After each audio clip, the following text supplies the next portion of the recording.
January 28th, 2014, Longmont City Council meeting to order. This is a regular session. Could we please start with a roll call? Yes, Mayor Coombs. Present. Councilmembers Bagley. Here. Christensen. Here. Finley. Here. Levison. Here. Moore. Here. Santos. Here. Mayor Coombs, we have a quorum. Okay, let's stand for Pledge of Allegiance. I pledge allegiance to the flag of the United States of America and to the republic for which it stands, one nation, under God, indivisible, with liberty and justice for all. Anyone wishing to speak at first call, public invited to be heard, will need to add his or her name to a list outside the council chambers. Only those on the list will be invited to speak at first call, public invited to be heard. Speakers who do not place their name on the list will have the opportunity to speak during the public hearing items this evening or final call, public invited to be heard on any item at the end of the meeting. Valerie, are there any agenda revisions or submissions of documents? Yes, Mayor Coombs. The update on the Longmont Triathlon was added after the original agenda went out. It will now be item 11B. Is there a report from the city manager? No report, Mayor, Council. Okay, the first person on the list for public invited to be heard is Andy Bain.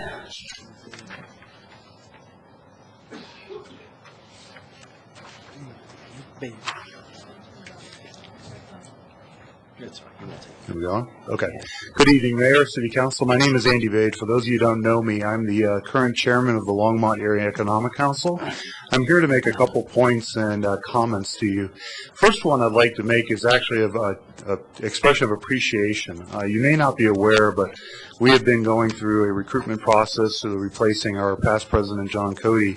And we've been very appreciative of the amount of support we've gotten from the city, particularly the HR department and others, because they've provided services to us that we frankly were not able to do ourselves. And that has been a great assistance to us in this process. Second thing I'd like to do is one of the agenda topics tonight is the targeted industry analysis, which is a jointly funded effort between the city and the Longmont Area Economic Council. We hope that the presentation tonight for you is informative.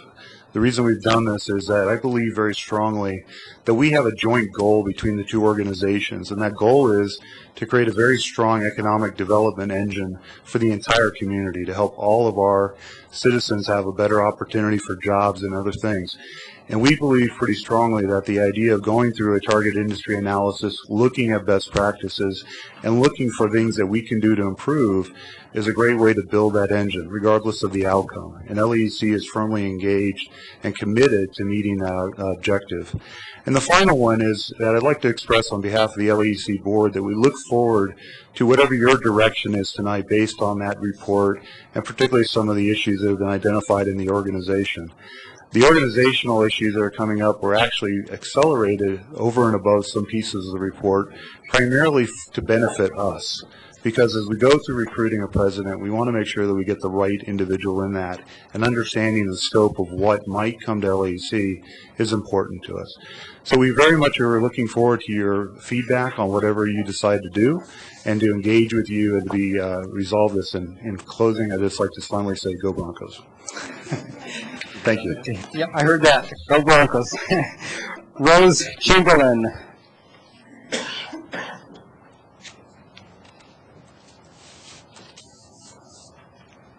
Good evening. I'm Rose Chamberlain at 1208 East 5th Avenue. I feel council needs to hear that Doug Benny is a valuable resource as a mentor who established the Leahy programs and built relationships for the city. He approaches matters brought to him in a thoughtful manner and always addresses each item and makes himself accessible. I would hate to see the city lose such a valuable mentor to potential small locally owned businesses. Thank you. Thank you, Rose. Bob Norris.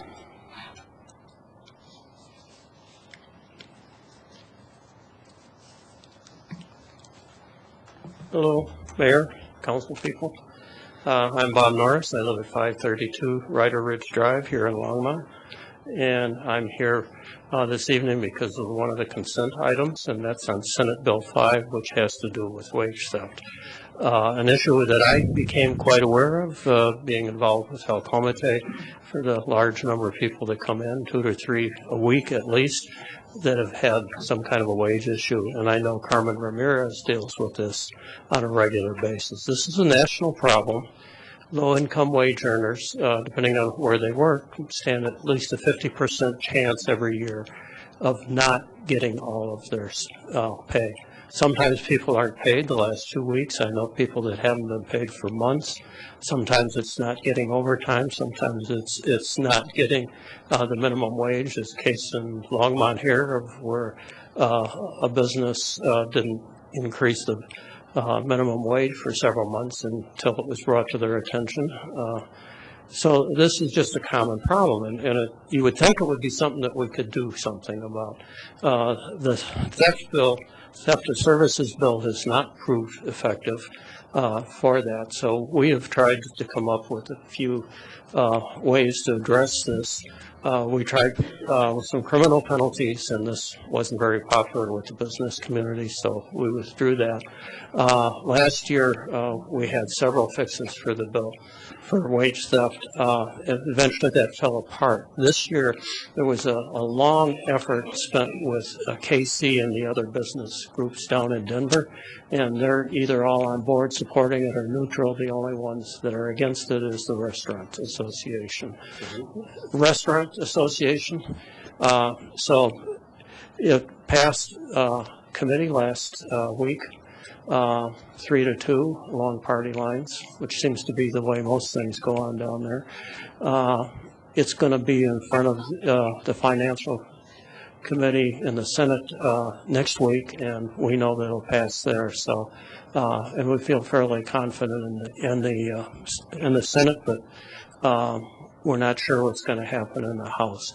And so we're looking for support everywhere we can. It is important to the city because think if somebody's not paid, then they don't spend that money in the local economy, and they're not paying sales tax. They're not supporting our local business. So a lot of people get hurt. There's people that have lost their dwelling because they weren't able to pay rent. People that have lost their vehicles that were repossessed because they didn't have the money. Very commonly, the food that's on the table is less than it otherwise would be. It's a problem that we should deal with. To me, stealing is stealing, and we shouldn't be in favor of it. Thank you. Thank you, Bob. Scott Congress?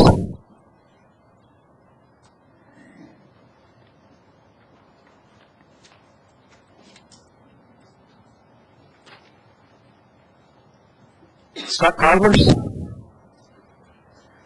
Okay. How about Clarissa Edelman?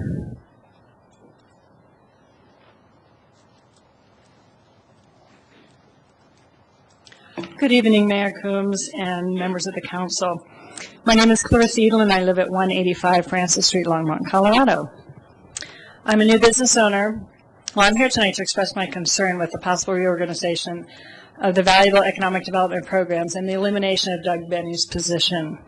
I'm a new business owner who owns a great deal of success of my business, Fabulous Times Upscale Consignment, which is located in the Meadowview Village Shopping Center at the corners of Nelson and Airport Road.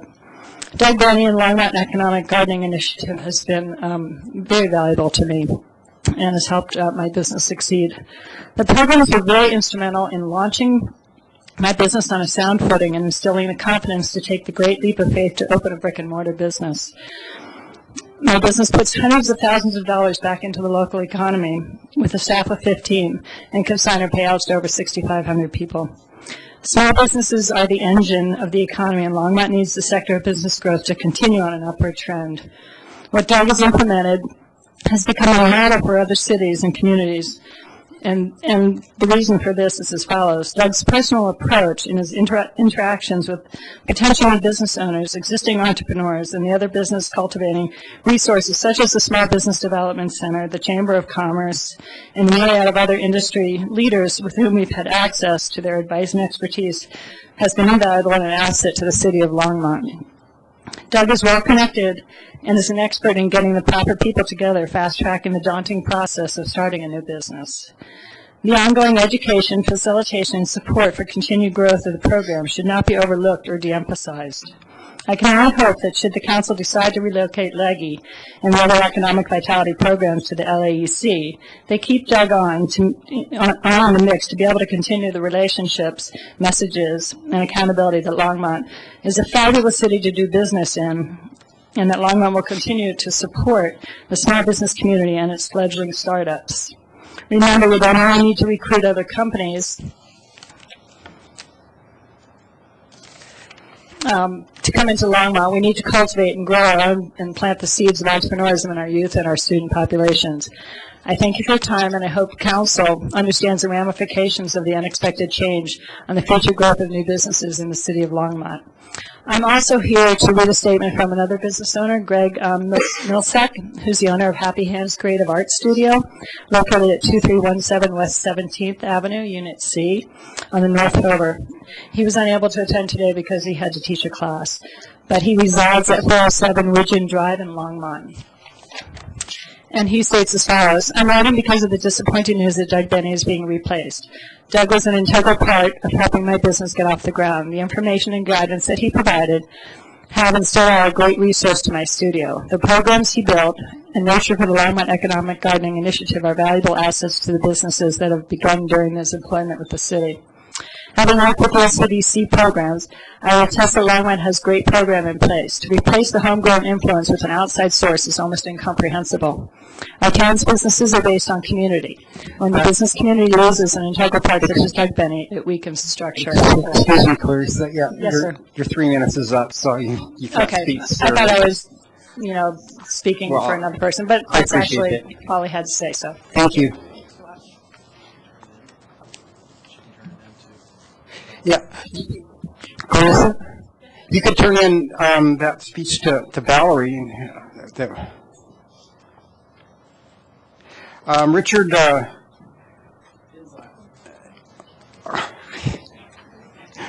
pronounce your name again. It's Richard Binzile, Binzile, okay. and thank you, council members and mayor. As a longtime resident and physician of Longmont United Hospital, You'd also give your address too, please, for the record. for sure, 1181 Windermere Circle. Okay. As a longtime resident and physician at Longmont United Hospital, I was disappointed to hear that the state's longest running triathlon was considered for being canceled this year. I first participated in the Longmont Triathlon back in 2006 and have participated and or volunteered every year since. My experience with getting in shape from that first triathlon has gotten me hooked on the triathlete lifestyle. I have since competed in several triathlons, including a half Ironman down the street here in Boulder. In my experience, the Longmont Triathlon is one of the best organized sprint triathlons I've ever seen. Karen Charles does an excellent job of organizing it. She gets everyone to participate at all levels, makes everyone feel welcome, and most importantly, everyone has a great time, and the fun factor, I think, is one of the most important things of that triathlon. As a physician, I recognize that adult and childhood obesity is one of the most deadly, but it's also one of the most curable diseases we have. It's the events like the Longmont Triathlon that get people hooked on an active lifestyle. This active lifestyle is the key to success of treating many illnesses: obesity, diabetes, heart disease, etc. Personally, I've worked with and seen several obese Longmont residents use the Try or the Longmont Triathlon as their motivation to get in shape. It works. They love it, they have a great time, and they make great strides in improving their health. As a parent, I registered my 2 daughters. They're 8 and 10 this year, so they're looking forward to it. I registered my 2 daughters to join the fun as soon as they were old enough. They both started when they were 6 years old. I've had the pleasure of training with them, if you can call it that, but they've had a good time. I've also enjoyed volunteering with the kids. What a great day to see all those youngsters swimming, biking, running, while having the time of their life. Smiles that big are contagious. They're a lot of fun to watch that day. I please ask you, as a resident, as a physician, and as a parent, vote to continue the Longmont Triathlon. Then sign up, challenge yourself. Who knows? I think you'll like it. I promise you'll not regret it. Thank you very much. Enjoy. Thank you, Richard. Diane Renick. Go Broncos.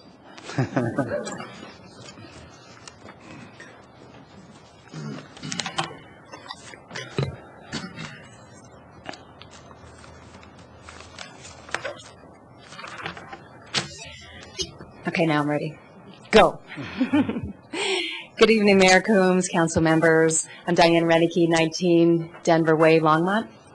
I'm here this evening to express my support and appreciation for Doug Benny and the Economic Development Manager and along my Economic Gardening Initiative LEGI programs he created underneath his leadership. I and my husband Chad own and operate Flight Deck Grill. We're a seasonal breakfast and lunch eatery that's located out at the airport here in Longmont. And as a matter of fact, Flight Deck Grill is also the 2014 LEGI testimonial video that's posted out on the LEGI website. So if you've not had a chance to take a look at it, I'd urge you to. It's a great story on how LEGI's provided us with guidance and assistance over the last few years. As a small business owner, LEGI's been a key resource of information, guidance, and expertise for us. Our budget for education, consultation, marketing strategies, financial and legal advice is very small as a small business, and LEGI's made it affordable for us to receive these services. We see LEGI as an organization that benefits not just small businesses, but the economy overall. They're sort of like an investment firm. Their investment is very small, but the return to our our community in the way of economic growth, employment, tax, revenue, sales, all of that is huge. LEGI understands small business. With the changes that are up for vote, I, as many Longmont small businesses, are concerned that this reliable, accountable, and cohesive support will be disconnected, and the strong relationships that LEGI has worked so hard at earning will diminish. I strongly believe that Doug Benny and his organization should not be disturbed. It is not broken. Mayor Coombs, I know there was probably a time when you were in the midst of creating the pump house that you wished some of the programs that Doug Benny created were in existence. Doug Benny has always been my first point of contact. For me, picking up the phone and knowing that I have a trusted relationship on the other end, someone that really knows my business, is so very important. So I know you would agree, Mayor Coombs, that as a business owner, when mergers often happen like this, it's us little guys that get caught in the midst of the storm. I know I speak for many small business owners that have also had the opportunity to realize the value and commitment of LEGI. Doug and everyone at the LEGI team we come in contact with truly wants to see us succeed. Their support has been tremendous, and I can confidently say that Flight Deck Grow would not be positioned where we are today if it was not for the help of Doug and his team and the programs that he created. Please carefully examine the changes that are proposed tonight. Small businesses are the lifeline of Longmont. Thank you for listening, and thank you, Doug Benny, for your support and believing in our business. Thank you. Eliberto Mendoza. Alberto Mendoza. You did a good job, sorry. Why is there an extra I in there? Yeah. So my name is Eliberto Mendoza. I live at 1713 Spruce Ave here in Longmont. As a former president of the Latino Chamber, a member of the board of the Latino Chamber, I just want to appreciate and take the time to give thanks to Doug Benny for all the work that he's done with the Latino Chamber. Doug has been involved with the Latino Chamber for over 7 years. He's been instrumental in helping us put off our multicultural business expo that we've done in Longmont for the past 6 to 7 years. And we just want to appreciate all the work that he's done. We feel that for Latino businesses and minority-owned businesses, Doug is such a valuable resource that we would hate to lose him. As you guys consider these choices you have before you, we just ask that you think about it and consider what the amazing resource that Doug has been to small business owners, to minority business owners, and to people in the community that just care about improving the life of Latinos in our community. Thank you. Thank you. Gordon Pedro.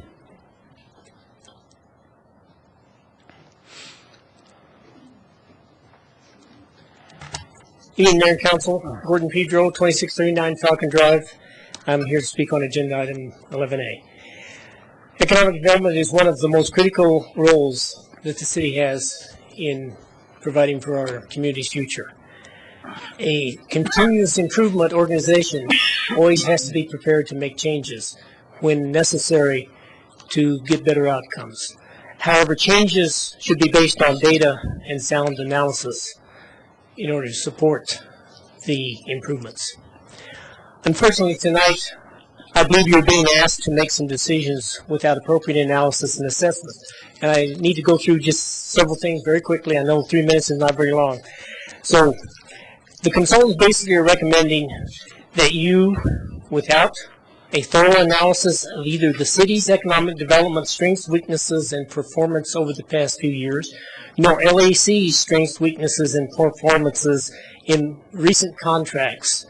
They are asking you to basically outsource your economic development program to LAC, provide additional resources to LAC above the current $200,000 that they get for contractual services, move all external marketing to LAC without any analysis of how effective the $40,000 per year that they are spending on marketing currently is, relocate the city's entrepreneurship programs to LAC, and there once again, I saw no analysis on why they believe LAC is in a position to better perform those programs than the city has, and considering that the city has been recognized nationally as having best-of-class programs in this area, I just would like to think that there would be some analysis to see how LAC is going to do a better job than the city has. We should never hesitate to make changes when we can improve our performance. I just believe that you need to make those changes based on real analysis, real data, and I believe that your consultant has failed to do that on everything that I've read in the packet that was available. So economic development is a critical part of the city's future. If you outsource to LEAC, I would just ask that you figure out a way of managing the contracts so that you can guarantee performance. Keep in mind, you have no say in how the board of directors of the LAC is selected, and without that, you can only manage it through contracts, and that is not a panacea for results. Thank you very much. Thank you, Gordon. Scott Converse, has he reappeared? Okay. I guess we'll close final call, our first call public invited to be heard. So I guess we're at ordinances on second reading. You want to introduce the first item? Yes.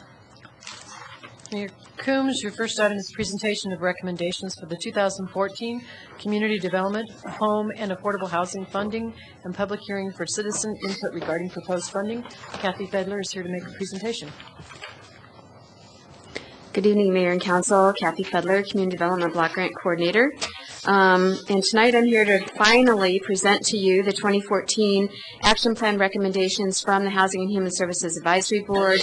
If you remember, this item was scheduled to go before you in September, and it was pulled as a result of the flood in case we needed to make some different recommendations to you as a result of that effort. So I will take a little bit of time to do some background information for our new council members in case they aren't as up to date on the CDBG home and affordable housing programs as the rest of you are. But the Community Development Block Grant Program is a federal grant from the Department of Housing and Urban Development. The City of Longmont's been an entitlement, which means we get a direct allocation from HUD since 1984, which is 10 years after the program started, so a fairly early grantee. We receive between $293,000 and $648,000 annually. Lately, it's been closer to around the $560,000 mark. Through fiscal year 2013, a total of $14,233,600 change in CDBG grant funds, and an additional $1.7 million in program income has been brought into the community. CDBG funds must be used for eligible activities, and they must meet a national objective. Eligible activities include things such as housing, real property acquisition, rehab, demolition, single family or multifamily, doesn't matter. Public facilities and infrastructure types of projects are eligible. Public services, which are kind of those soft services that are usually in the city of Longmont funded with Human Service Agency funds. And public services under CDBG program are limited to 15% of our total grant plus program income received in any 1 year. So there is a limit to how much we could use for public services. Economic development activities are eligible, and then planning and administration is allowed up to 20% of our grant each year plus program income, 20% of program income. Each activity must also meet a national objective, and there's 3 national objectives. One is benefiting low and moderate income persons. At least 70% of the total dollars spent each year in CDBG funds must meet this criteria. Low and moderate income is defined as being at or below 80% of the area median income of in our county by the household size of the families that are assisted. The other national objective that could be used to meet is eliminating or addressing a designated slum or blight influence or area. And this is limited to no more than 30% of our expenditures in any 1 year, because again, 70% have to benefit low and moderate income persons. And then finally, the last national objective is meeting an urgent need, and that is a disaster-related type of a need. So we are well into that for potential use. The Home Investment Partnerships Program, or HOME program, was first came to us in 2007. Longmont does not qualify to be an entitlement community under that program, so we worked with the City of Boulder and Boulder County and the City and County of Broomfield to form a consortium, and we first accessed funding then in 2007. The City of Boulder was the only entity in Boulder County that could receive direct home funding, and by forming the consortium, at least another $500,000 a year comes into Boulder County as a result of that program. Longmont's share of the home funds is averaging about $264,000 annually. About $1.8 million has been received to date under this program since 2007. The home funds must be used for housing, which can include new construction. It mostly supports rental types of programs. That's the easiest way to use the funding. You can do some single-family or for-sale housing under home, but it is more difficult. There's a lot of additional requirements.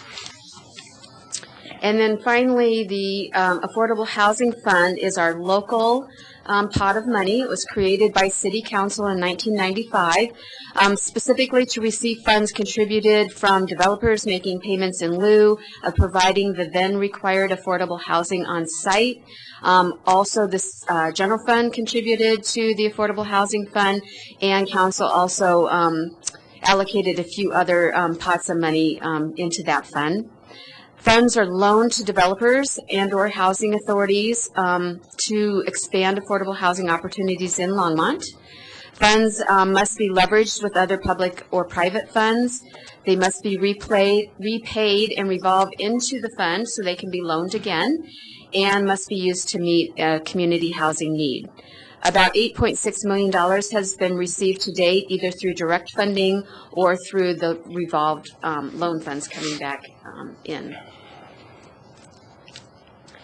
So in 2014, as we do every year, Council set a budget of how to expend the CDBG funds, home funds, and affordable housing funds.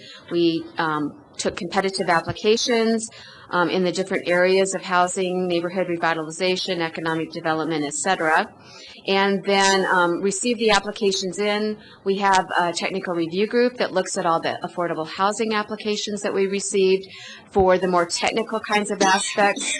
Are they well underwritten? Do they meet requirements?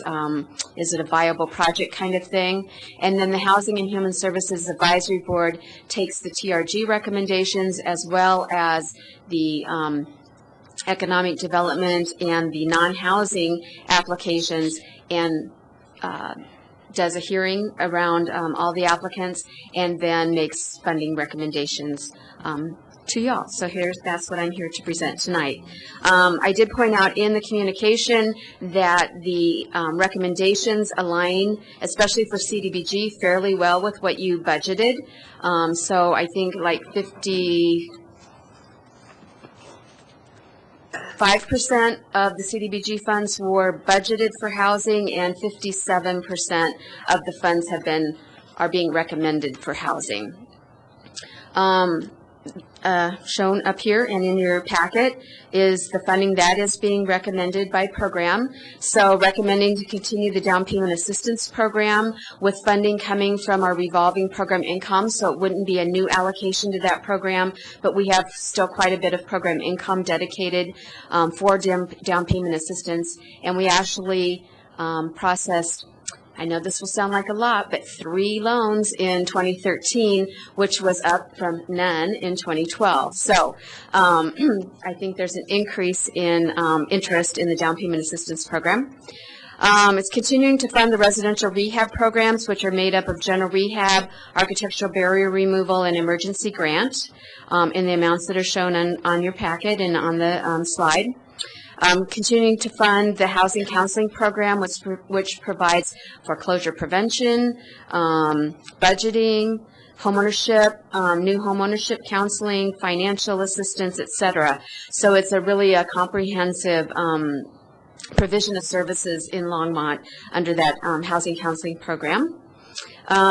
Recommending to fund Habitat for Humanity with additional land acquisition so they can continue to build homes and make those available to low and moderate income home buyers. Hopefully doing the final allocation of funds to St. Vrain Manor tub shower conversion. I think this is the 3rd or 4th year we've allocated funds to this program, and these funds here, $172,855, plus any additional funds we might receive, should get them all of the units finally converted. Recommending roof and elevator repairs at Aspen Meadows Apartments, which is an elderly apartment complex up on 21st and Meadow Street. Accessibility improvements to improve access to the Briarwood units, which are at the LHA offices. That will make 5 of the units fully accessible. And the Terry Street improvements, which would do some safety upgrades, as well as making the back 6 units of that building accessible. And in the packet, I didn't put it on here, but in the packet, the advisory board had originally recommended, instead of funding this Terry Street project, actually helping to refinance the debt that's on the Terry Street project, so that then the rents would generate enough income to make ongoing improvements in light of the flood. Staff is recommending that we not fund that because it was taking $550,000 out of the Affordable Housing Fund, leave that money in the Affordable Housing Fund until we know what our ongoing housing needs are going to be. So still recommending to fund the small project at $42,500. In the area of community investment, we are recommending not funding the ongoing IDA program. It's a match savings program, and the reason for that is that program is extremely difficult to administer. HUD can't even figure out how to get it into and updates in their own system. It doesn't fit any of the normal CDBG program requirements. So moving that program, or suggesting that program seek funding on the Human Service Agency Fund, makes more sense to us at this point in time. Funding is being recommended for the Suite Support Services project in the amount of $30,000 with an additional allocation if we get additional funding. That helps support, provide the supportive services at the suites, which is housing homeless folks, extremely low-income folks. They're very hard to house. 70 units out there. They're providing services on site, all kinds of services, very service-enriched environment. And the rents that are generated with the debt that's on that building, again, doesn't throw off enough to fund the support services that are really highly needed to keep people housed. So we're recommending $30,000 for that. The Our Center Rent Deposit Program, they had asked for additional funding for that program. Again, that's used to get the homeless into housing that are working, homeless that are working. They just can't get enough rent deposits saved up. This is not being recommended for funding at this time because they do have other funding sources and because they haven't spent their previous allocation yet. So next year, if they wanted to come in, that would be something that would be considered again. We're recommending $15,000 go to support the Midtown neighborhood revitalization. This is a very small amount because they are also have funds that have not been spent yet, and because they really need to come back, community and neighborhood resources is going to come back and seek council direction on does the program continue, et cetera. We agreed to fund it for 5 years. This will be the 5th year. And so we need to have some further discussion on whether that moves forward, we move into a different neighborhood, or exactly the direction that goes. So $15,000 will finish up the projects that they have got worked out. Recommending $64,735 for the small business lending program. Same kind of scenario. They have funds that have not been spent yet. The needs that are in are less than what this amount plus what they have available is available for those loans. So it seems to be at this time more than sufficient funding for that program to continue. And actually, they're generating close to $100,000 a year in repayments too. So all that money will be available to relend. The amounts set aside for general administration are what is allowed under the CDBG and home programs, and then the $152,315 from the Affordable Housing Fund is actually a general fund contribution to the Affordable Housing Fund, and this is the same amount that has been for the past 3 years, I think. So that is not at an increase. Again, a reminder, we allocated CDBG and home funding at 80% of our 2013 funding amount. So if we do receive additional funding beyond that, so say we get 90% of our funding or 100% of our funding, then the advisory board did set aside or make some recommendations for what should be funded with additional money so that we don't have to go through another application process. If we get additional money, we can just go right down the list of what should be funded under those. Also included in your packet and on the slide is if funds are recommended to be loaned, what the interest rate and terms should be, and some other comments. So if there's anything around that, I can answer questions. And then just a couple more. So next steps, if you accept these recommendations, then we'll go into a 30-day comment period with our consortium partners. So that will be out for the public to comment on for 30 days. We'll bring back any comments and for final approval to council at the end of that comment period, and then the action plan will get submitted to HUD. They have a 45-day review allowance, and then when we get our grant agreement from HUD and for Boulder, we will be ready for implementation. As I mentioned in your packet, we do have, or did want to point out a flood recovery option. I don't know if it's an option, but it's more providing to you that if there is a need to use 2014 CDBG funding to assist in the long-term recovery, the action plan can be amended. If we do that, if that's something that comes up that, hey, we have a need, there's no other way to fund it, we're recommending that we do something with these funds, we would seek public input, and we would obviously get formal approval from council before moving forward on that, and there'd be plenty of opportunity to make those funding decisions around that. And if we would use the funds for any kind of flood, hopefully they would be reimbursed either from CDBG-DR or from another source, and then we would move to implementation of the program or the projects that are being recommended here. The other thing I wanted to briefly touch on was how the recommendations in this action plan fit with the recommendations of the Workforce Housing Task Force back early last year when that came to council. So the task force recommended using established funding sources to continue to support down payment assistance, homeowner education, and housing rehabilitation programs. And these recommendations do continue funding of all three of these programs.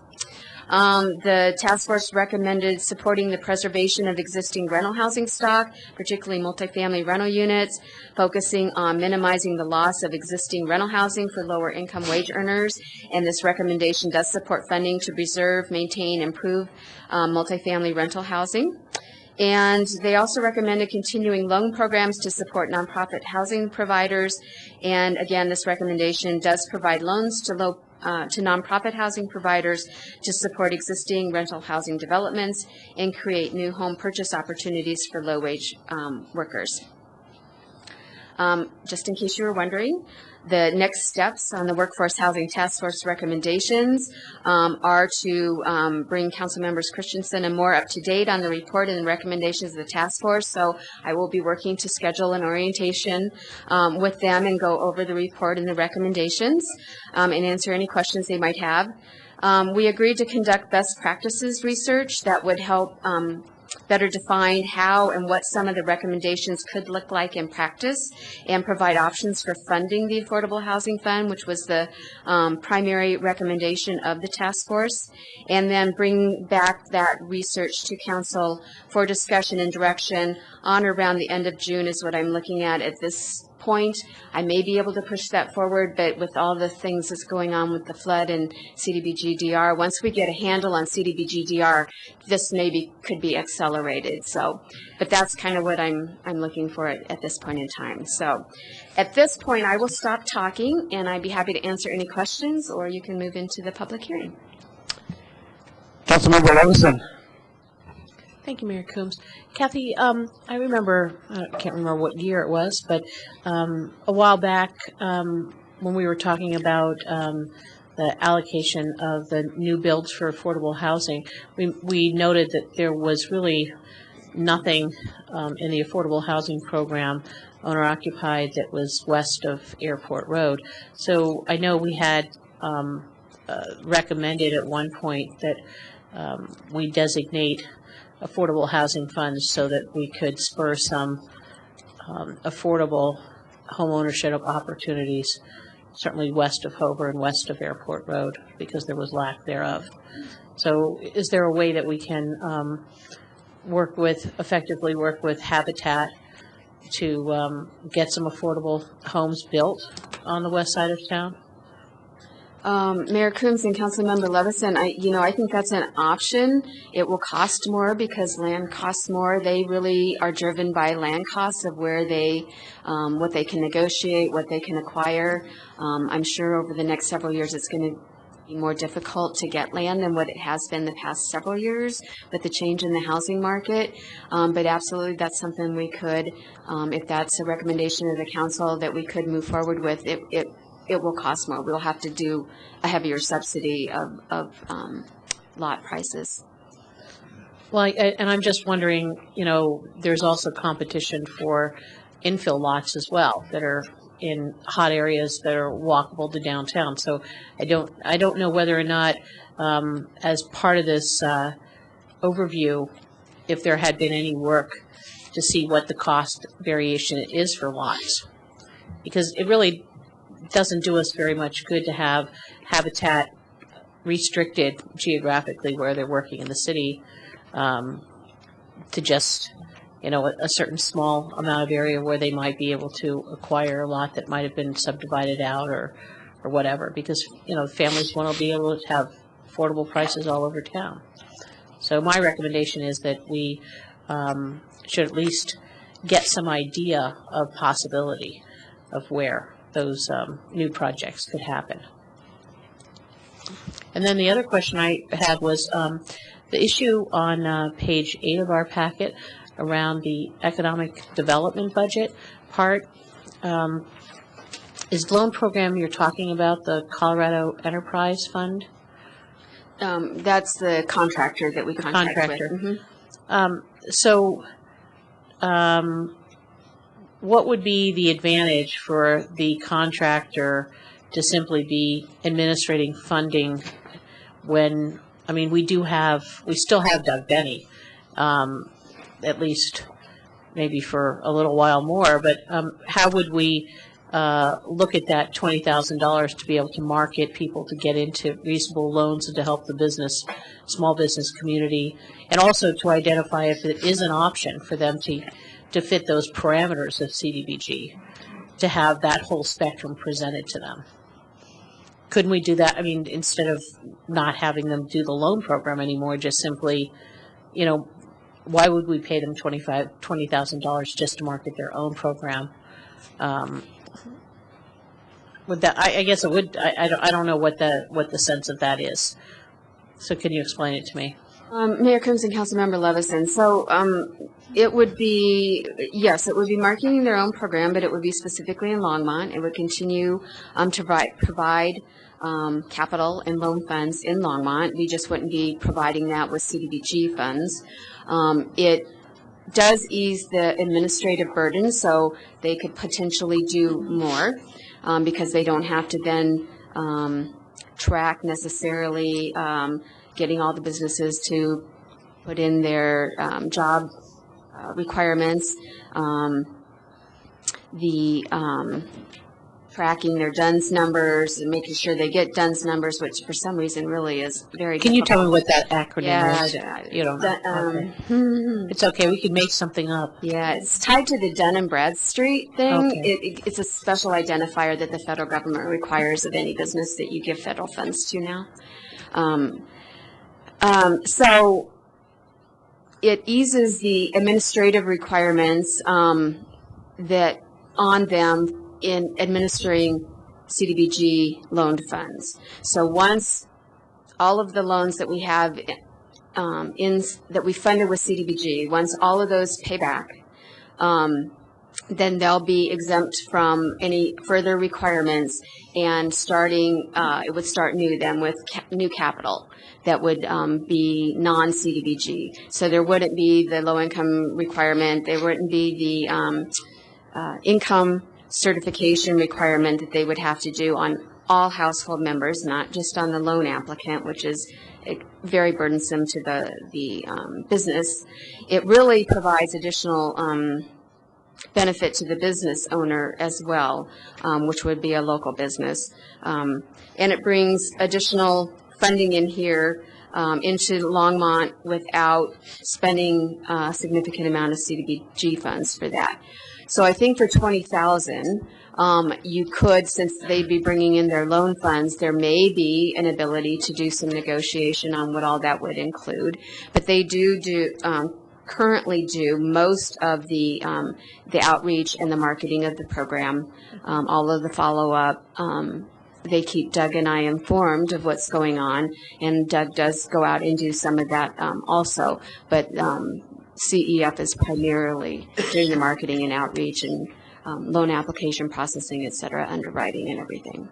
But my understanding is that the enterprise loan bank funds and what we do with the CDBG money is that we pay down a percentage of the loan, the interest amount, and they go to that and get that bank to get qualified because one of the issues is that they've been turned down by other banks too, and so it is a way to get people that aren't getting qualified other places to get qualified. And my understanding is sometimes their loan rate is a little higher, so the ability to leverage CDBG money to pay down that interest makes it more attractive.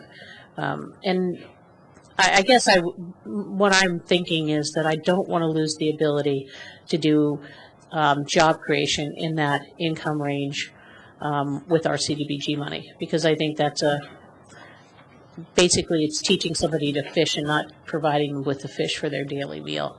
And I want to continue that. And I think one of the criticisms of CDBG by Congress is that it doesn't really get people moving on a higher economic trajectory when, to utilize the funds for job development and some other support for jobs. whether it be job training or other supports. I don't want to lose that segment of our funds. I like to keep them diversified.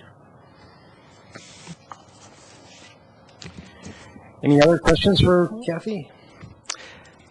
Councilmember Finley. Thank you, Mayor Coombs. I just had a quick question, just because I don't know. Who does the homeownership training and post-purchasing consulting? Mayor Coombs and Councilmember Finley, that is the Boulder County Housing Counseling Program, which is through the Boulder County Housing Authority. So they actually have offices located over in the DSC, and so we provide space for them, and they've got 2 to 3 counselors here any one time, including a bilingual counselor. So they do it. We are quite lucky to have them located here and people not have to go to Boulder or whatever. So Okay, that was my other question, is if it was here Yep. in Longmont. Good. Councilmember Bagley. Thank you, Mayor Coombs. First of all, thank you, Kathy, for your work. I kind of, when I'm talking to people, whether your name is spoken in reverence and awe or the other way, I always tell people that you and your very small staff of you, along with Karen, you guys kind of, I view you guys as the safety net and our conscience when it comes to just basically looking out for the less fortunate in our community. So thank you. My question has to do with the Habitat for Humanity $150,000 AHF amount. What was that specifically used for? Where is that land located?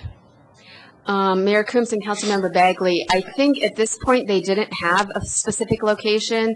It is to allow them to purchase land that will come up sometime in 2014.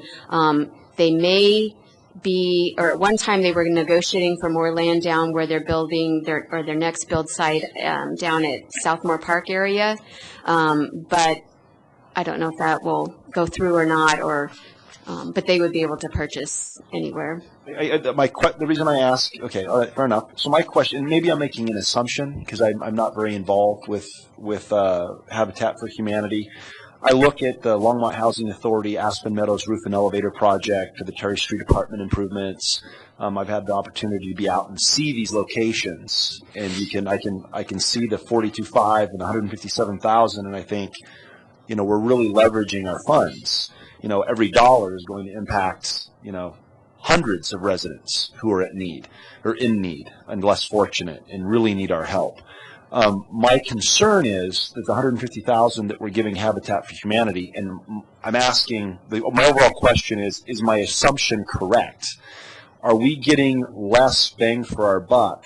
I mean, the impression is that Habitat for Humanity will build a single family residence, whereas the LHA funds will go towards, multi-unit housing and impact more people. Is that a correct assumption?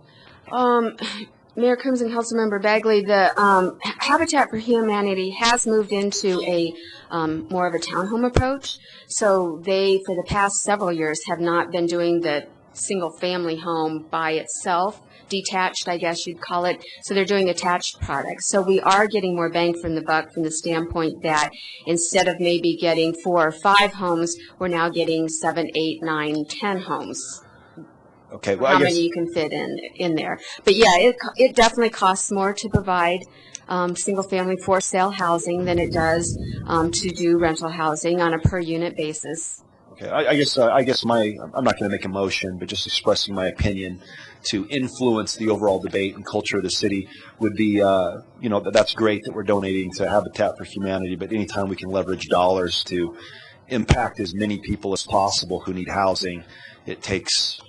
I just know there's a lot of need, so spreading it around to buy everybody, ham sandwiches rather than, the prime rib dinner.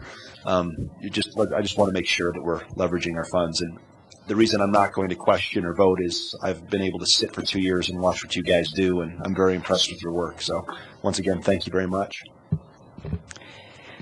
I've got just a quick question on the small business lending program. I assume that the difference between that program and small business just going to a bank is that it has maybe like a lower interest rate or no loan origination fee or less collateral, or what's the advantage of that program over a small business just going down to Guarantee Bank and borrowing money?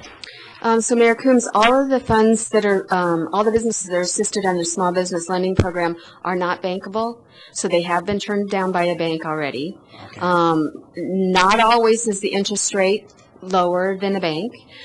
For some businesses, we did buy down interest rates, but what we found was that wasn't really needed. They were able to meet the requirements of what they were offered. They didn't even actually question it. It was something we had talked to some of the businesses about, and so we felt obligated to go ahead and provide those lower interest rates. But in CEF's opinion, it wasn't really needed. Their primary marketing is to banks. So if you have a business come in and you cannot lend to them for XYZ reasons, send them to us. So they do have a good partnership with the banks that are in town for that. Thank you, Kathy. And I also agree with Councilmember Bagley's assessment. You do a great job. Since there's no other questions, I'll open it up for public hearing. Is there anybody from the public who'd like to speak on ordinance 2014-01? I guess seeing no one, I'll close the public hearing. Would someone like to make a motion or further discussion? Councilmember Finley. I would move that we accept this report. Second. All right, it's been moved and seconded. And let's, Councilmember Harvey? And I assume that we're not only accepting it, but we're recommending that staff move forward with it, correct? Right. Your motion is to approve the 2014 CBGC Home and Affordable Housing Fund recommendation shown in attachment 1, basically? Yes. Yeah, okay. All right, it's been moved and seconded, so let's vote.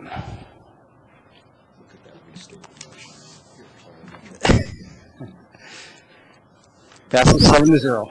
Great, thank you so much. Mayor Coombs, your next item is the consent agenda. Item 9A is Resolution 2014-15, authorizing the mayor to sign an amendment to the IGA with the Town of Lyons concerning the sale of the north and south water treatment plants. Item 9B is to approve the selection of Butler Snow LLP as special counsel to provide public finance legal services and authorize the mayor to sign the contract. Item 9C is a number of bills for which staff is asking support. The first one is House Bill 141002 concerning the establishment of a grant program under the Colorado Water Quality Control Act. The second one is House Bill 141005 concerning clarification of the requirements applicable to a change of point of water diversion. The next one is support of a House Bill 141164 concerning nonpartisan elections not coordinated by a county clerk and recorder. And then number 4 is support of Senate Bill 14007 concerning authority for a Board of County Commissioners to transfer county general fund monies to its county road and bridge fund after a declared disaster emergency in the county. And the last one is support Senate Bill 14005 concerning alternative administrative remedies for the processing of certain wage claims. And staff would like to pull item 9B for a short presentation.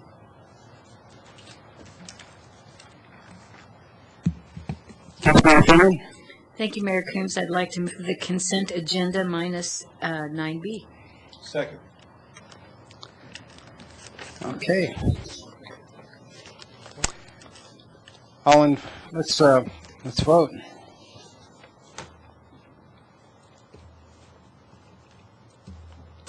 That passes 7-0.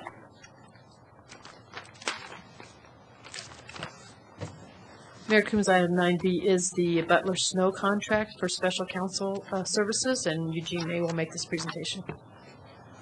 Good evening, Mayor and Council. Eugene May, City Attorney. And if you recall, last week I had asked that this meeting be changed to a regular session in order to consider the special counsel contract with Butler Snow. That request was precipitated by Mr. D. Weiser's move from his current firm, well, I guess now his old firm of Sherman and Howard, to his new firm of Butler Snow, beginning yesterday. Mr. Weiser and a small team of lawyers that work on public finance matters for the city have started a new firm, and Mr. Weiser is currently working on two projects critical to the city, both the telecom fiber optic build-out and the Twin Peaks Mall project. And so the staff's request actually has two parts. In terms of the immediate need, we're asking for council to approve the special counsel contract and retain Mr. Weiser's firm to work on these two matters, and then we're seeking council direction sort of moving forward, whether or not council would like us to engage in an RFP process to seek competitive bids on a new firm, or looking at firms to provide public finance legal services to the city, or stay with Mr. Weiser's firm. Mr. Weiser has been working for the city on public finance matters for over 20 years. I know when I came to the city, I relied heavily on Mr. Weiser's advice on bond issuance matters, special district issues, TABOR, urban renewal financing, as well as other financing mechanisms. He is widely recognized as an expert on public finance matters, including being recognized as Best Lawyers 2012 Public Finance Lawyer of the Year for Denver, Colorado. I know Finance Director Jim Golden also relies heavily on D. Weiser's advice. He's always willing to share his knowledge and expertise on these matters.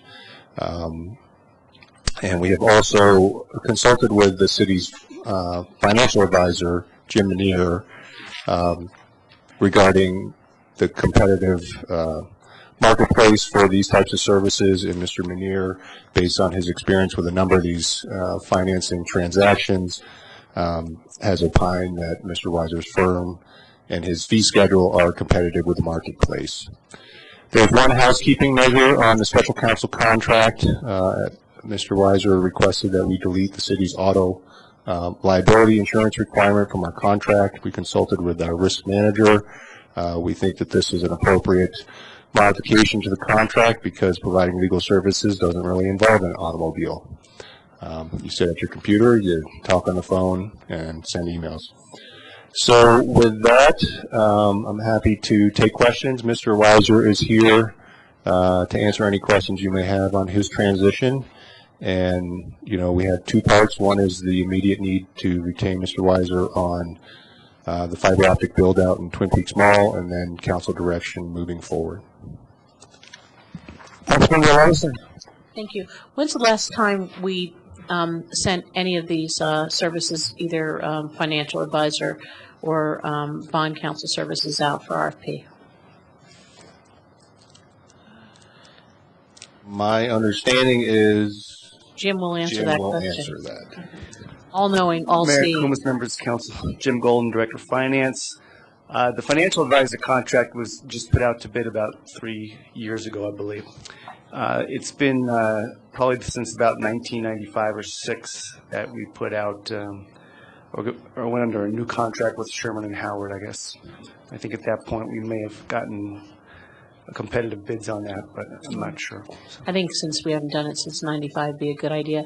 Plus, I know there are some new requirements that I get weekly updates from the MSRB, the Municipal Securities Bond Regulatory Board, and their recommendation is that you go out to bid for these services just to see what's out there in the marketplace and have that transparency.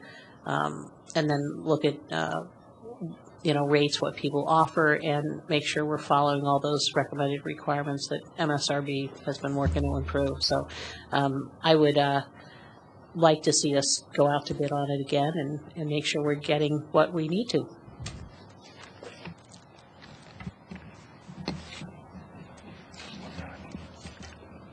Any other questions? Councilmember Santos? No questions, Mayor. I move that we approve the special counsel contract with Butler Snow LLP. Second. Mayor, can I jump in? Sure. Mayor, Councilmember Levison, one of the things on the timing of the RFP is just when you look at the various debt issuances that we have coming up this year, staff definitely heard what you were saying in this year's would be a difficult year to do anything like that simply because of those items coming up in the work that we we're currently in progress, and specifically the wastewater bonds, the broadband bonds, the potential debt issuance on the mall. And then, as you know, when we talked about the stormwater rates this year, we talked about the need for an election this year for stormwater projects. So we know that there's a lot of work moving forward that could delay some of that work if we were to do that. Councilmember Bagley. Thank you, Mayor Coombs. I'm the greedy one on council and want to ask about fees. So my understanding is, by looking at the last page in our packet, it's going to be based off a flat rate percentage.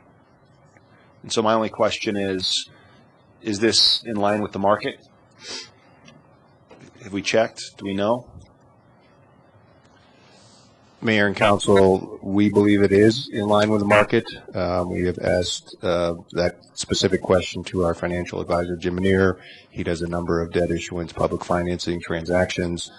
Based on that experience, he believes this fee schedule is in line with the market. Okay, and I guess my next question is, for transactions or matters not covered by the above table, the fee will be based upon the hourly rate. What type of transactions or matters will the special counsel be doing that might be an hourly rate versus, I guess, what's not included in the price tag, sir?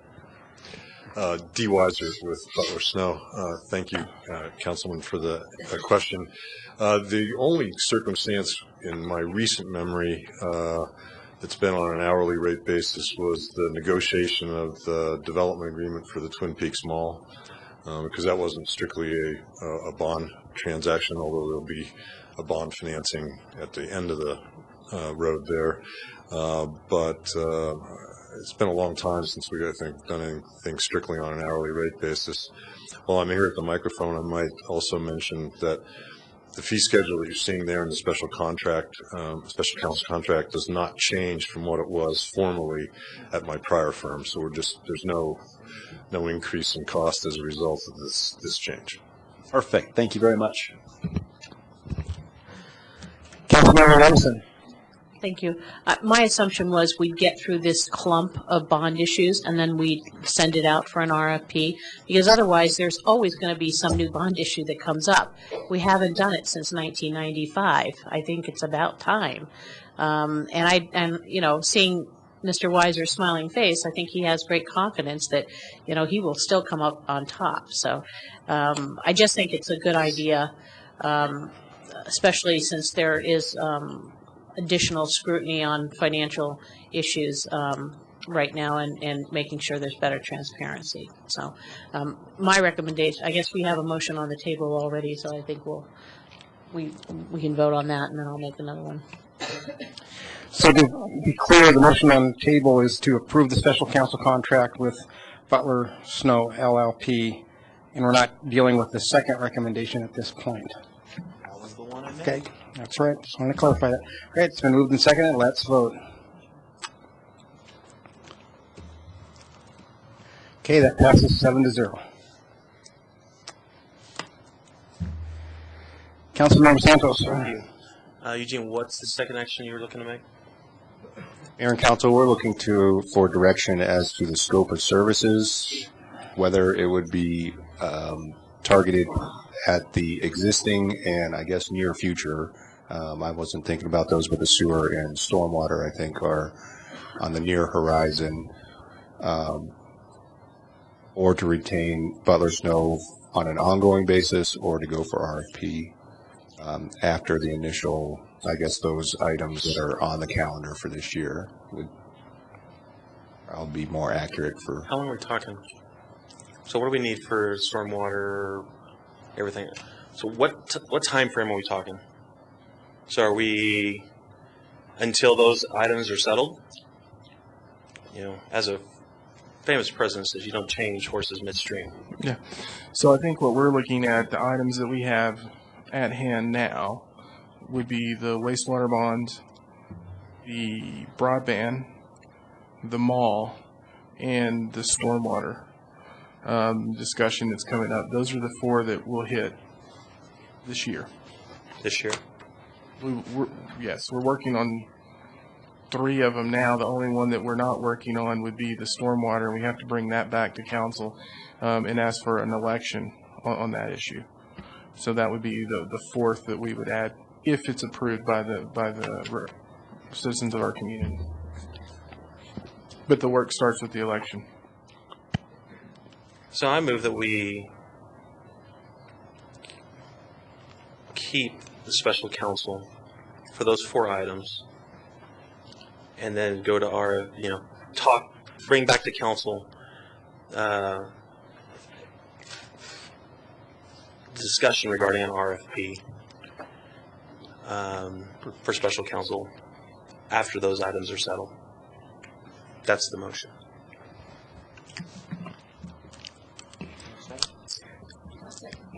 Okay, that's been moved and seconded. Councilmember Levison? So let me make sure I'm clear. So the 4th item, was the Stormwater. The stormwater, and that would only, but the work really begins after the bond, after the voters give their. So the first, there are 4 items. First 3 happen in a clump, period of time, possible ballot, and then another segment of work.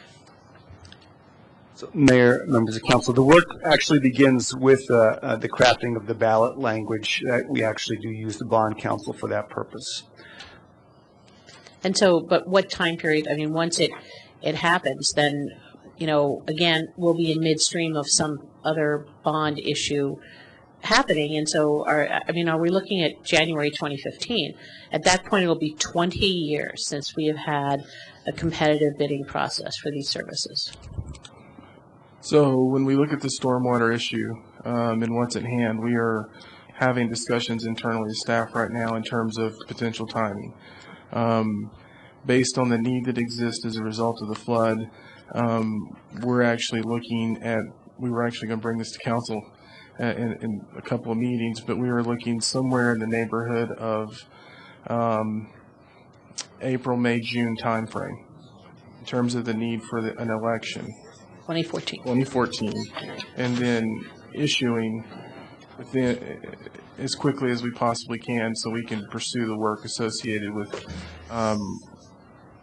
the damage and the work that we need to do associated with the flood and restructuring of the river, or reworking the river in that area.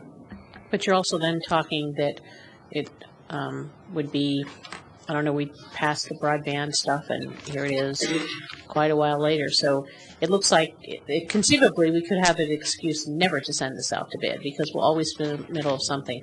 I just need to have some kind of a date certain that, it could possibly be, March of 2015. Can you just throw anything out there? 4 items. Yeah, the stormwater is going to be this year. Okay. So I don't see that that's going to be next year when we're going to do that. We need to begin that work this year. Okay. I mean, there is a sense of urgency on that. And so, council could say, we have to bring it back to you no later than December of 2014 in terms of the RFP discussion. And I think we would be good with that scenario. Okay. Maybe I misunderstood what you said about maybe some possible other ballot initiatives for bonding. The only ballot initiative that we will be looking at is going to the voters to talk about the issuances of bonds related to stormwater. Okay, and that needs to happen. I mean, as we bring that discussion to council, that'll be in general sooner rather than later. Okay. We really need to have that we need to have that vote in the time frame that I suggested. As long as I would be happy as long as we don't bleed it into 2015, that we get the RP out there and targeted towards the end of 2014. Councilmember Bagley. Thank you, Mayor Coombs. I guess my question has to do with fees again. So my only concern is technically you can only be terminated for cause. And my question is, so we approved a rather broad contract, and as we move forward, the fee schedule and back, talks about bond counsel and bond and disclosure counsel and gives percentages, et cetera. So my concern is what happens if we have special counsel moving forward with all four issues, broadband, wastewater, Twin Peaks, and stormwater, and at some point, we don't get along. So I realize that we've worked quite well in the past as a city, and my question is, where in the agreement, and if we approve this measure, it just seems that with this we're married, which is okay, first two, then what, but what if? Mayor and council, there is termination for cause, and then there's also termination for convenience of the city upon reasonable notice. Okay. So my question is, where in the contract does it state how compensation will be made for either of those? I didn't see it. Is it in there? I don't think it. Let us lawyers handle the money. You trust us. Actually, that's what concerns me. That's why I'm asking, Councilman. Again, D. Weiser for the record. The way our compensation works is we only get paid if there is a successful bond issue. If there's a bond issue that we work on and it collapses for some reason, unless I come back and beg you, we don't get paid in that circumstance. So I think the only amount that's due and owing is what the work done on the Twin Peaks Mall development agreement. That's an unknown amount, and that's under that hourly rate provision. So. Okay. So your interpretation of the percentage of bond counsel and bond and disclosure counsel is it's got to actually happen before the payment occurs. When as and if delivered. I think that's awesome. That's a great deal. Yeah, I'll be voting for it. All right, we've got a motion. It's been seconded. Let's vote.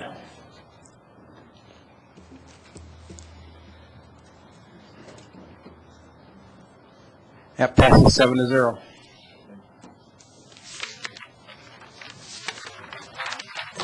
Mayor Coombs, your first item under general business is the target industry analysis. There's two items associated with that. I'll read them into the record and then turn it over to Sean Lewis. First is the presentation by the target industry analysis consultants regarding findings of economic trends and discussion of preliminary identification of target industries and any action in connection thereto. And the second item is presentation of the organizational assessment portion of the target industry analysis and any action in connection thereto. Sean Lewis will make this presentation. Good evening, Mayor, Council. Sean Lewis, Assistant City Manager. Oh, just a minute. Can we take a 5-minute break? All right. All right. You didn't have to embarrass me.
And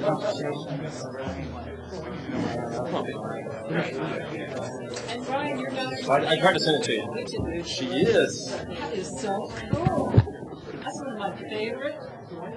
It was and that little dinner theater does an okay job. Yeah. Yeah, have you ever been? You know, I hate to say I'm not because if we own it, Mary Lou is a friend.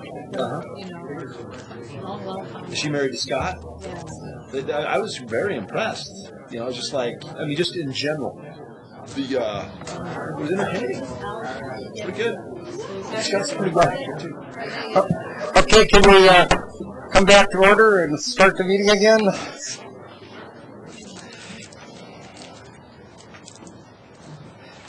Anytime you're ready, Sean.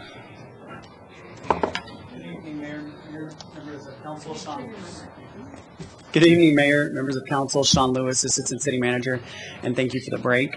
I needed that as well. What I wanted to do, as the city clerk has already read the agenda item, those two items, is really take these two as two separate items and first focus on really the bulk of the report, which is the initial findings of the market assessment and the target industry study.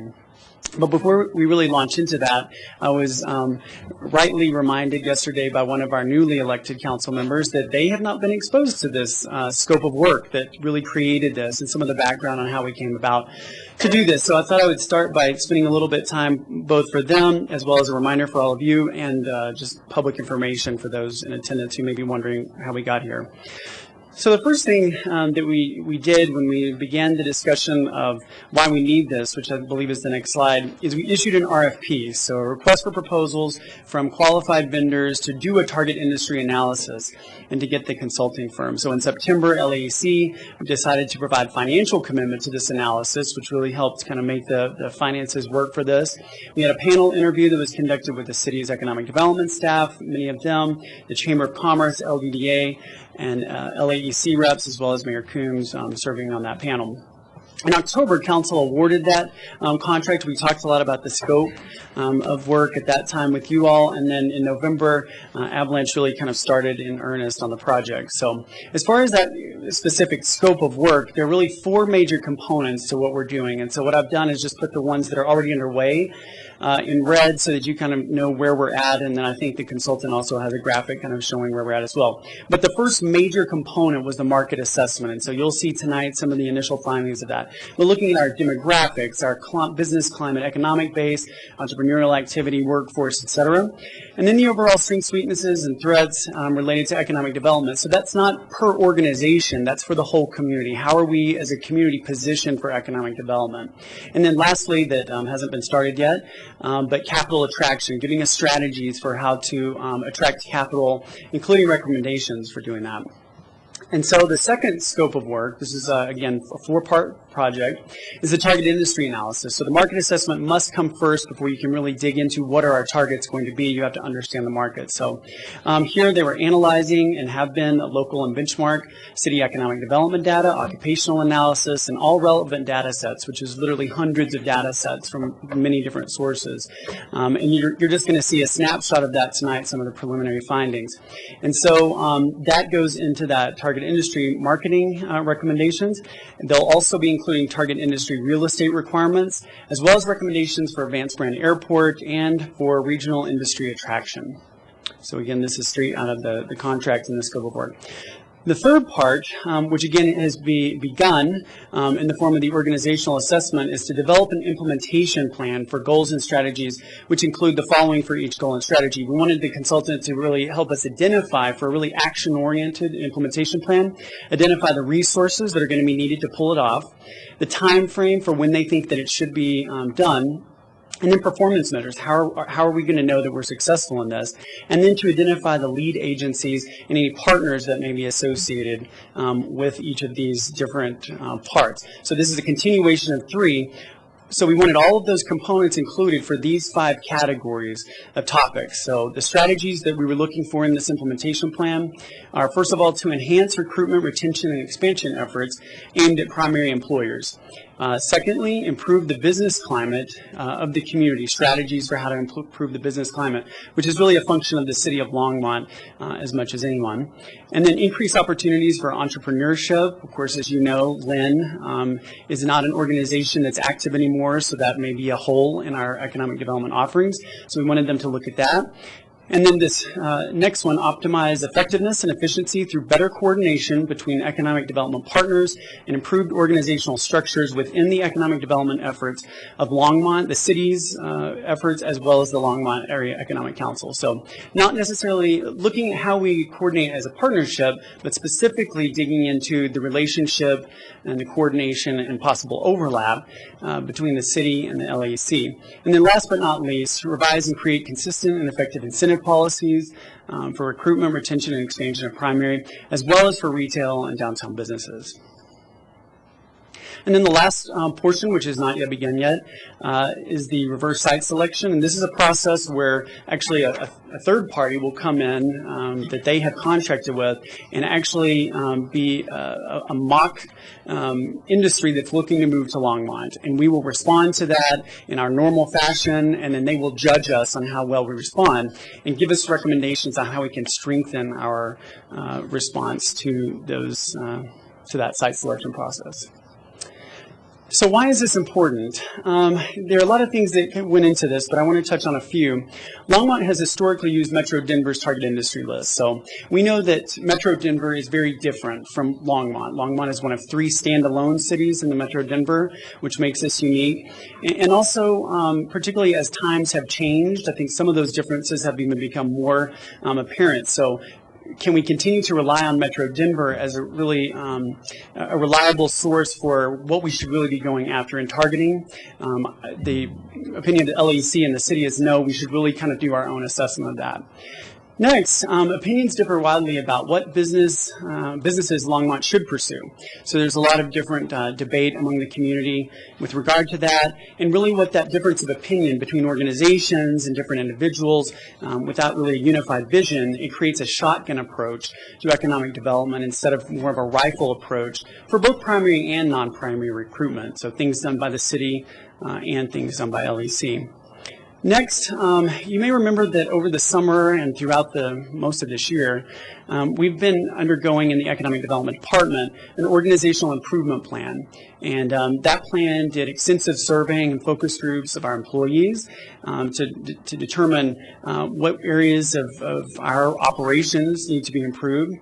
And one of the things that came out of that was a lot of confusion with regard to roles, not only within the department, but also with LAEC, and that was somewhat pronounced in the outcomes of that. As well as there were criticisms of our overall economic development efforts.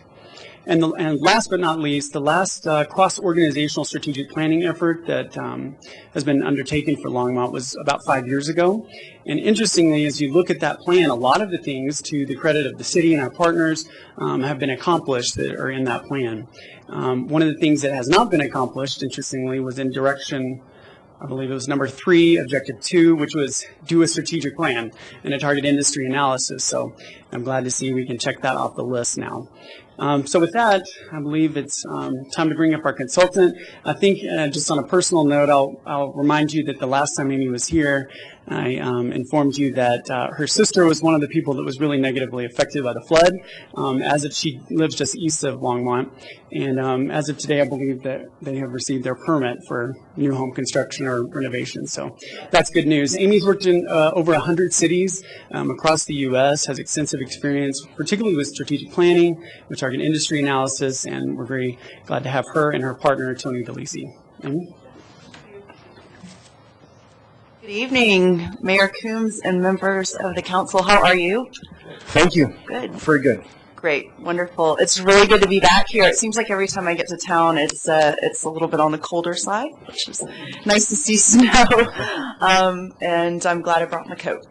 So what we're going to do this evening is share with you some of the results of the research that we've been doing. As Sean said, we started the analysis back in November.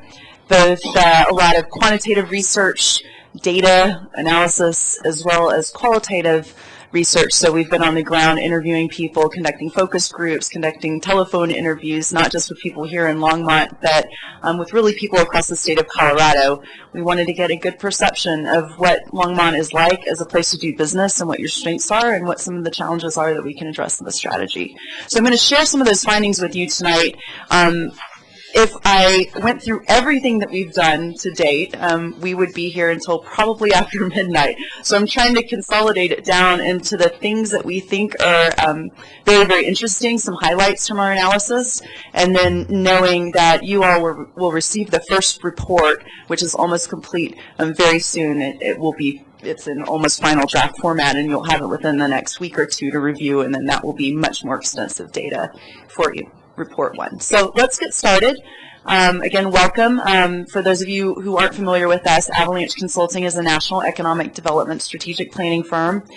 We work specifically with economic development organizations, cities, chambers of commerce, counties, states who want to improve their economy, who want to figure out ways to improve job growth, improve business expansion. And as Sean said, I've worked in over 100 different communities across the country and even a few abroad. I've been doing strategic planning for economic development organizations for 20 years. And my goal here with you is to bring to you the best practices that I know of in the country so that this can be the best possible economic development initiative that you could have. And Tony DeLisi is our research manager, and he's the guy behind the numbers that you're going to see tonight. So if there's any questions, I might refer back to him. So as Sean said, the objectives of our analysis is to evaluate your strengths and challenges, to come up with strategies for creating jobs and creating capital investment that will benefit all residents of Longmont, both through recruiting new industries into town, but also expanding and retaining our current employers and starting new companies up and making sure that we've got really strong entrepreneurial programs here in Longmont. We're also looking to improve organizational effectiveness of economic development. So when we give you this great big strategy that's going to carry you on for the next 5 years plus, we want to make sure that you're well-resourced and well-structured to implement those strategies based on best practices that we've seen across the country. All right, so our process, again, kind of repeating what we're doing, but you're going to receive 3 deliverables from us: the market assessment, which is almost finished, and then a target industry recommendations. This sort of doing a shotgun approach, this rifle approach on specific industries that will catalyze economic development for Longmont over the next 5, 10 plus years. And then finally, that strategic plan. What do we do now that we have our vision, we know who our targets are? What do we do to implement a strategy, take action, work as a unified community to improve our economy? And right now, we're just entering that target industry analysis and starting to, you'll see some recommendations that start to formulate as we start looking at the data. It'll be clear maybe what priorities we need to focus on in the strategy going forward. Okay, so this week we got into town yesterday, and we're leaving tomorrow afternoon. We've had meetings with the city, with the LAEC, and other leaders in the community. And our last trip, as I said, we talked to about 75 individuals through focus groups and interviews, and a couple topics came up that we wanted to explore in more depth and make sure that we were bringing into the fold. So this trip we had a focus group with the Latino community. We wanted to really get their perspective. And we also had a focus group with representatives from the senior centers, so we understand what senior citizens are interested in having happen in Longmont. We also met with some real estate developers and owners this morning, and then we met with a representative from the faith-based community. We wanted to hear what their perspective was and what they're seeing among their congregation and the communities that they serve. And we also spoke at the LAEC board meeting this morning, of course the city council meeting, and then tomorrow morning we'll be meeting with our steering committee, which consists of about 15 people. So busy week. Some of our findings from the market assessment. The first thing we look at is employment trends. What's happening in the economy, job growth, job creation, and all of that. Here you'll see unemployment rate trends since October 2012, and we can say that Longmont is recovering faster than the U.S. average. Right? And we also look at Boulder County, so we have the U.S., okay, so we've got the U.S., Colorado, and Longmont is recovering faster than Colorado as well. Okay, this is a fun chart. What time is it? I have a rule, never show bubble charts after 6 p.m. So this is very special for you guys. It looks very complicated, but it really says a lot about your economy. So follow me on this really quickly. The size of the circle up there. So what we have are all these different industries that are in Longmont. And the size of the circle represents the number of jobs in that industry. So the bigger the circle, the more jobs that are in that industry. Okay, if you look left to right, it shows the growth rate, the job growth rate of those industries between 2008 and 2013. So anything to the right of that vertical bar has been growing. It's had positive job growth since 2008. And keep in mind, this includes the recession. So some of these industries like construction, lost jobs will probably be coming back as the economy continues to recover. And then the up and down, the vertical is called a location quotient, which actually indicates the relative concentration of jobs in that industry compared to the U.S. So if you have a location quotient more than one's the U.S. average, it means that those industries have a higher concentration of jobs in Longmont than they do in the country as a whole. So as we start thinking about your target industries, we pay a lot of attention to this chart because we see anything to the right of the vertical bar means that it's growing, it's a healthy industry. Some of them above the horizontal bar are well established here. Software and IT, look at that. The concentration is almost twice as high as the U.S. average here in Longmont. Those weak and emerging, that bottom right quadrant, those are industries that give you a good opportunity for economic development. They'll gradually trend upwards, and we should see, if they're growing faster, you should see the bubbles growing and rising up in concentration. So that's kind of the first thing that we look at when we're thinking about targets, is what's happening in your economy now, what's growing, what's concentrated, what do you have a competitive advantage in, and let's build on some of these assets. Is that good? That was easy to understand? All right, great. A few more data points I want to share with you, and I think these are some of the more interesting ones and the ones that we either need to address in the strategic plan or we need to be touting because they're really good news for the community. So export information is only available at the Boulder County level, but within that data you can kind of see where Longmont fits in because we know how you stand out against the other communities in Boulder County. So you see really high exports. This is a high exporting community, which is good. It means you're bringing wealth into the community by selling things outside of the community. And lots of exports in computers and electronics and chemicals and machinery. What we find to be really interesting is your export destinations. So exports from Boulder County, a majority of them are going to Asia and to Europe. And Asia standing out on top. You think, wow, we have, I don't know, this was kind of eye-opening to us to find out that Boulder County has a lot of connections with Asian markets.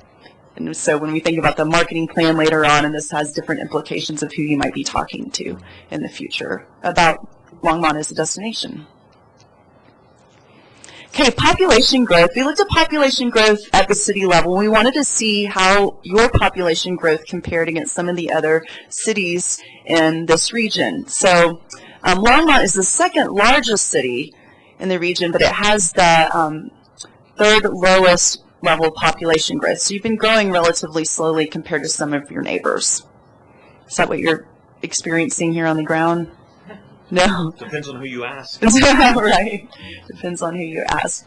So between 2007 and 2012, Longmont grew about 6% in population, where you see these other communities like Firestone. We were much smaller, and Erie and so forth are growing at a more rapid rate. We wanted to also look at commute patterns. This is an area we feel like the Front Range has a lot of commuting back and forth. This would affect decisions around transportation investments and everything like that. So only 28% of your citizens, residents of Longmont, actually work in Longmont. The rest of the working population commutes outside of Longmont during the day for their jobs. And you can see that in the right-hand chart shows you the percentage of jobs that are filled. So people coming into town to but work in the jobs that are here. So about 65% of the jobs here in Longmont are filled by non-residents. And to dig in a little bit deeper, let's put some numbers around it. So about 28,000 Longmont residents leave Longmont every day for work, and about 19,000 or 20,000 come into the community for jobs. Now, the largest share of your residents commute to Boulder and Denver for work.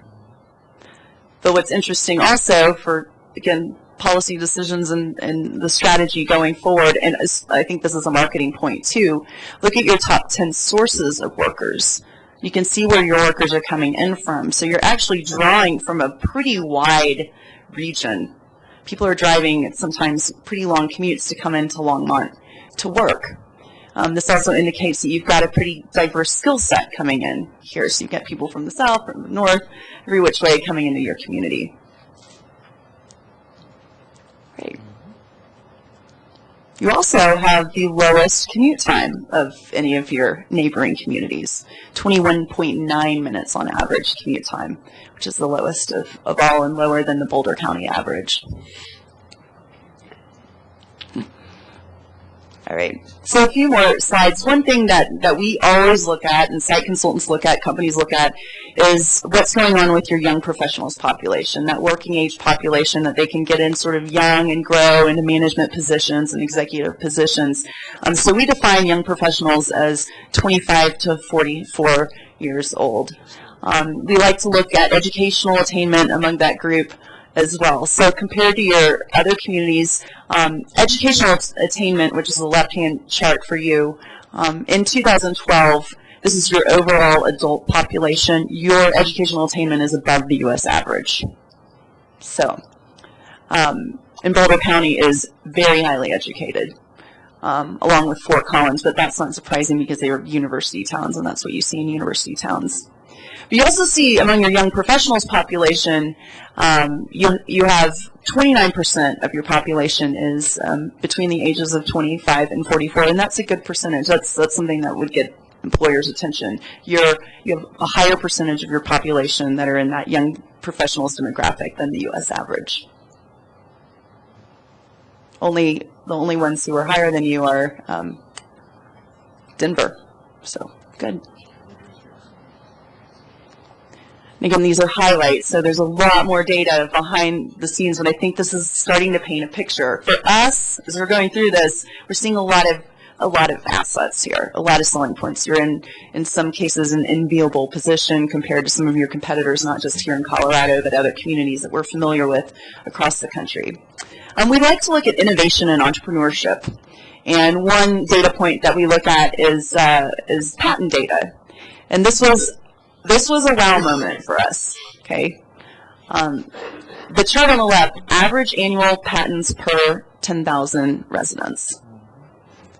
City of Longmont has 45 average annual patents per 10,000 residents. City of Boulder, 59, but then again, that's a college town. Denver, 4. So what this tells us is that you have individuals, these are where patents are filed, what home address they associate with. You've got inventors. You've got a good number of inventors here in Longmont, and that shows that you're an innovative community and you're attractive to people who innovate and come up with ideas.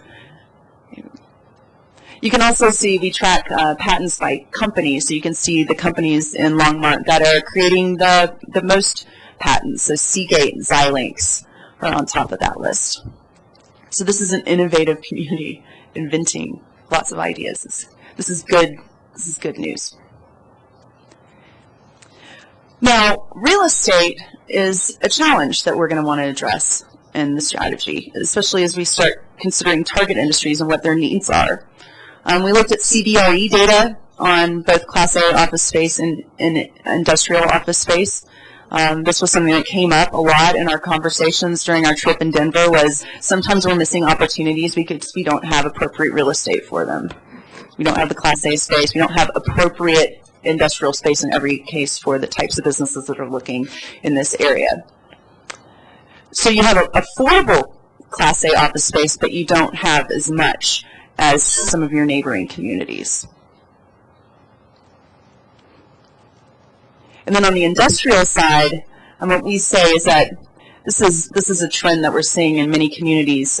There's growing industrial demand, so manufacturing is coming back. And if you're a place where manufacturing has roots, manufacturers who are growing are going to be attracted to this region, we think. But there's very low local supply of appropriate industrial real estate. So we're actually talking about, this is what we hear from a lot of companies or site consultants who've been down here, or other regional economic developers who've brought prospects here who need that high bay industrial space. They're looking for something that's spec that they can move right into. There's very little of that here. You do have some good flex industrial space though, but it's that high bay industrial space that you're low on.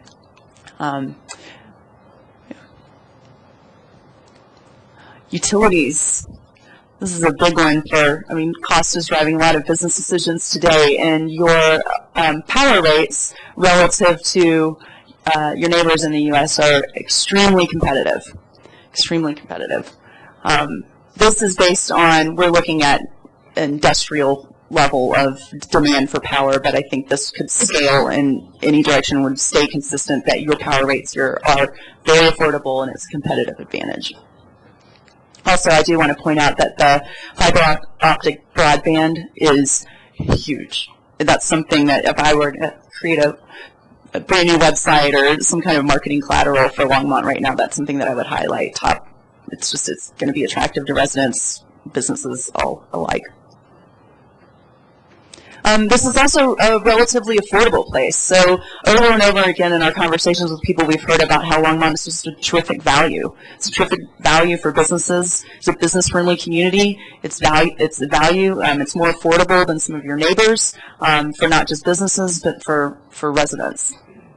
And this is based on Sperling's Best Places. It's a resource that people use to kind of benchmark cost of living, and cost of living for the U.S. is a 100 on the index. And so if you're above 100, your cost of living is higher than U.S. average, or below, it'd be below. But you could see what people are going to do is that they're going to start looking, if they're looking for Colorado in a location, they might be looking in the Denver metro, and you're going to compare really well against, for example, Boulder.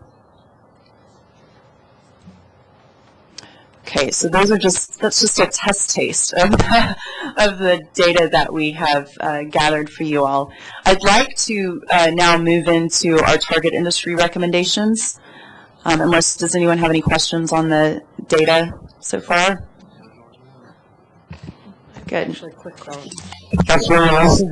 So I find it really interesting that we saw some information from the Regional Transportation District last night, and I don't know if you knew we were having this big meeting about options for transportation, but they were really talking about how to take advantage of some reverse commuting, assuming that people are not coming this way for jobs, that everybody's going into Denver, and that's it.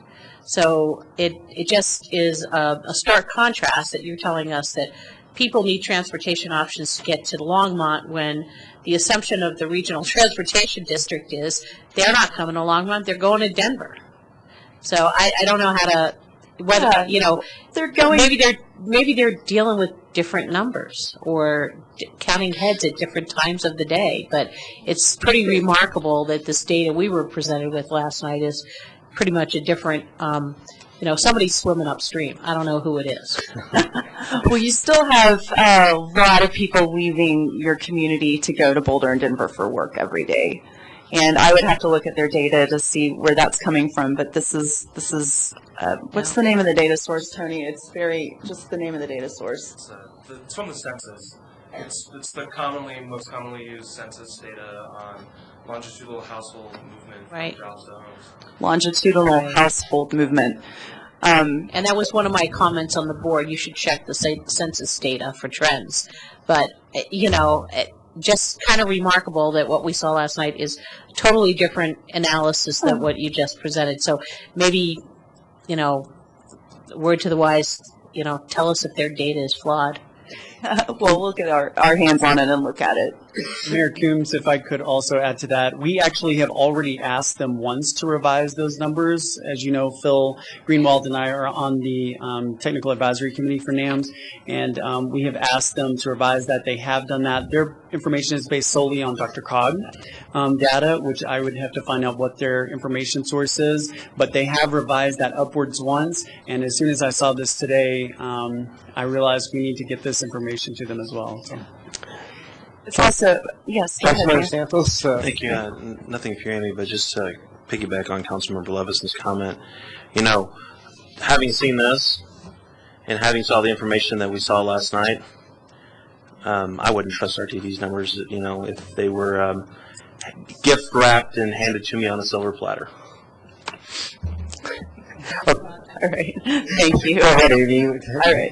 Let's talk about RTD. No comment. I have not looked at their data yet. So, all right. Let's talk about target industries. And to begin, okay, let's start here. Let's start with a vision. The first thing we do when we start thinking about an economic development strategy is think about a vision for the community.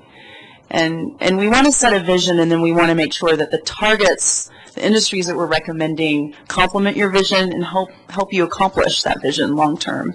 So we've drafted a vision statement, and this is something, I don't want to wordsmith this right now, but I just want you to see the direction that we're going with this. And so a vision statement that we've drafted and we're working on right now that's influenced the targets is situated at the intersection of high technology and manufacturing. Longmont exemplifies the best of the Front Range, offering a high quality of life, skilled workforce, and business-friendly climate while remaining affordable and welcoming.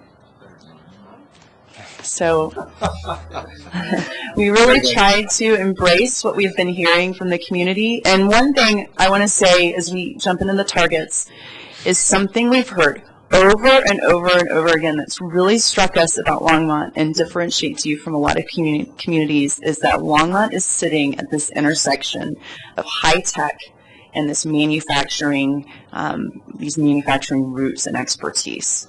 And so if you can leverage where those things intersect and you become a place where, I think like the tagline says, where ideas become reality here, they move out of the lab and into production. That's an exciting theme for economic development. Of course, our strategy is not final, but that inspired us. And it influenced the direction we're going with the targets that we've selected for you.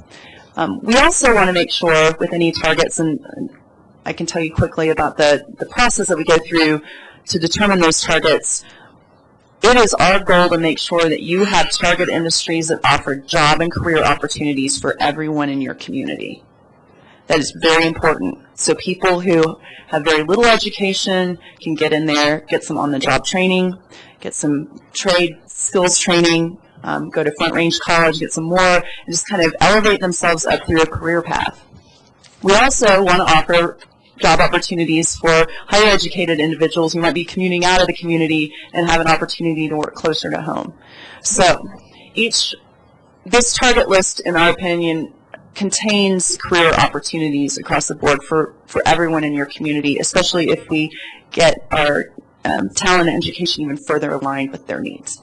So here are our recommendations. There's 4 main categories: advanced technology, creative arts and culinary, biosciences, and professional sciences, professional services and IT.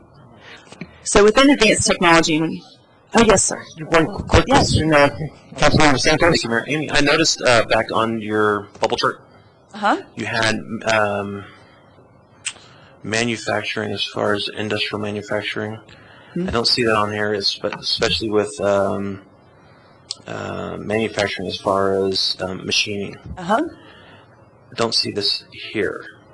Or is it in there that I'm just not seeing? It's all over the advanced technology sectors. So what we see, go ahead. Because I know that Front Range has a machining component to it, and I do know I do have a client that is a machine shop here in town, and they, in the time that I've been working with them, they have just exploded with orders that just keep coming in. I'm just curious that's just an integral part of advanced technology. all of the metalwork and the machining is driving a lot of the advanced technologies. So we're talking about components, everything from components, manufacturing, metalwork, welding operations, businesses that service the growing oil and gas and energy industry in this field, companies that would go everything from making widgets for oil and gas components to engineering them or producing bigger systems, in aerospace and defense and computers and electronics and energy, and also agricultural technologies and opportunity here. You've got great agricultural roots and a history of that. Thank you. Welcome. I had a question. Councilmember Kinley. Thank you, Mayor Coombs. We have data storage there, but I don't see data service centers. Would that be something you'd look at as well? Definitely. The data storage kind of comes with the support centers. It would also overlap into kind of the back office support. Back office can go anything from back office administration that might not want to move out of California because it's so expensive and get closer to be in a less expensive place, or back office all the way up to we're the ones behind the scenes supporting the data storage systems here in the community. Any other questions? Don't see any. Councilmember Levison. All right. Thank you. One of the other things that we have a data storage for Honda in Longmont, and one of the things that attracted them was that low cost of utilities because they grind through a lot of electricity. So how many of these industries would be attracted simply because of the lower base utility rate? I mean, how many of those could you identify that's really a competitive edge? Absolutely. I mean, all of the ones in advanced technology. We also know that you've got, and this is funny, but it does also go over into the creative arts and culinary. We like this kind of growing brewery and, specialized foods that we see growing in this region, and the power is important to companies like that too, as well as your good water supply. We have no marijuana growing here, but that's not a specialized food. Okay, hey, there's no marijuana in the target industry report. Just curious. All right. So these are going to be further refined. This is just our initial list, and we've been running it past people. And once this is final and we're all comfortable with it, we'll be creating a report for you that profiles each one in detail, so that when you go out to talk with companies or home grow these companies here, you know what your assets are and you have a good idea about what their needs are and what we need to do to improve our community for them. Okay, so that is. We can go back to that slide real quick, Amy.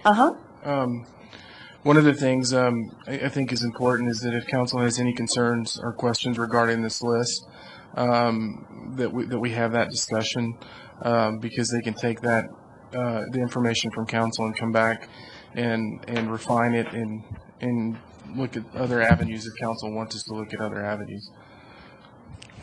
Mayor. Councilmember Santos. Thank you, Mayor. Well, this incorporates, some of those and all of those areas incorporate not only large companies, but also incorporate some smaller businesses as well. And the company that I know that I do books for is a two-guy operation. That started off as a two-guy operation, and now they actually employ 3 or 4 more employees. So then of course you have food and dining, and then other back office operations. So And of course, great. I know a couple other from past experiences with other firms that I've worked with, medical devices. I know of one gentleman who that's all he does. He's one guy who does medical devices for hearing aids. So okay. So you're just not targeting just the large, you're also targeting. No, and we'll give you approaches. There's a mix of entrepreneurship, business retention and expansion, and recruitment within this target list. And there are small business opportunities as well as big company opportunities. Attracting the large, but also cultivating the homegrown. We have to do it that way. Yes, sir. Thank you. Councilmember Moore. So, Amy, what is the educational opportunity and requirements to fill these market segments come into the process here? The strategy will include a section on talent and education, and so we look at the skills needs for each one of these industries, and then we look at your current educational offerings here in Longmont and in the region, and we identify gaps in your educational offerings, and then we'll work with your educators to hopefully highlight some best practice programs in other places that may be adopted here, or just highlight areas where, okay, we might need more of XYZ skill set. We need to boost that up at K through 12 and Front Range and elsewhere. So it's part of the strategy. So just another comment, entrepreneurship and business incubation, is that, where would that fit into this? That's another section of the strategy. So we've been evaluating your entrepreneurship infrastructure here, and we will be making recommendations on how to further resource those and make them even more effective than they already are. But sometimes it'll be specific to a specific target industry, and sometimes it'll be just broad small business support recommendations that we'll be making. I think for me, what was interesting is seeing the data on the patents, and the fact that while we were seeing those from large corporations, their data also showed that they were coming from individuals. And if we look at some of the developments over the last year, specifically, one that I will point out is the Tinker Mill that's been discussed in the interaction with the hackathon that we held last year. We're definitely seeing that change in terms of what people are doing and how they're approaching it. And so I think that really does get into the incubator component of our community and the need for something like that in office space. It's from experience, it's interesting to see what can come out of those facilities. One of the programs that I saw develop was it was a basic medical processing business that was developed by a single mom, and very quickly, just by having the space to start working and start the business, it actually turned into a multi-state operation with, I believe, 20 folks working in it, and really what they needed was a space to actually engage in that activity. So that incubator component is very important. And I think it's two types of incubators. It's what we would consider the traditional incubator with office space and manufacturing space, potentially, but then there's also that high-tech incubator component. And I think part of that conversation also bleeds over into the school in terms of their innovation center and what they're doing with students within the St. Vrain Valley School District and how they can play into that discussion. Okay, go ahead, Amy. Any more questions? Or are we okay? No, what we'd like to do now is just make sure that we've, number one, answered your questions, and if you have any direction as far as either the market assessment, things you'd like to see us dig into further, I should say the consultants dig into further, or also any modifications or omissions that you see that need to be made to the target industry list. Again, that's all of this is a work in progress, and so before we move into this next section, which is the organizational assessment, which Harold will introduce, we'd like to just make sure that we've captured your comments and concerns on the first part. Councilmember Levison. Thank you, Mayor. Amy, could you step back up to the podium? I had a couple of questions. What is usually talked about when we're looking at economic development issues is we're really in a competition region by region. The Denver metro region is in competition with Research Triangle, with, cluster groups around, major universities, and upstate New York that are technical, and the Boston area for computer science and innovation. And I just am wondering how, if you would be looking at our close regional competitors, Denver, South Denver, the Tech Center, Boulder, Fort Collins, do we all still have the same profile? Because regionally, we have to stand for something together, because a company, we may not fit the profile. Their employees may live in Longmont. They may choose to be in Westminster. But similarly, a company may choose Longmont. Their employees would come from the metro region, as you've indicated, to commute in. So, where is our powerhouse? and how can our economic development strategy dovetail into what our regional strengths are, and not be, I mean, it's really difficult to be pitted one community against another, but when you look at the regional strategies, I just remember former mayor of Commerce City and I had some extensive discussions on economic development, and when he hosted visitors from China, he said they don't particularly care about the governmental boundary lines. You know, if they have a company that they're working with, they might locate one town over. They just may want to look somewhere on the target. They don't care which, they don't have to hit the bullseye. And so I'm just wondering, you know, how do you balance where we fit in regionally and where is our best niche, not to compete where we're not competitive? That is an excellent question, and a big question too, in terms of what happens in the site selection process and how companies and site consultants start at a very macro level when they start their search and narrow down to a region, and then within the region start beginning to look at the sites and other assets. My belief in regionalism is that it's important to work with your partners and have a regional initiative, especially at a national and international marketing level, to get those guys at least in this area. And then when they get to this area, Longmont needs to have an identity in terms of, hey, within this family of products and offerings, we're the place for that type of company. So establishing your brand within the region so that your state and regional leaders know what Longmont is and your vision is clearly communicated to them makes it easier when those prospects do come to town and it's some kind of convergence of technology and manufacturing, for example. Top of mind is Longmont. And that's where we'd like to get you. Councilmember Begley. Thank you, Mayor Coombs. First of all, good job. In a past life, I loved collecting and churning and interpreting data, and I found yours fascinating. I kind of feel like, we're looking, ordering a mail order bride or mail order groom. And so my question Take that now. as a compliment? No, not with you. Okay. with as we're looking at all these different industries and yeah, not you, Amy. I'm sorry. Ring on the finger.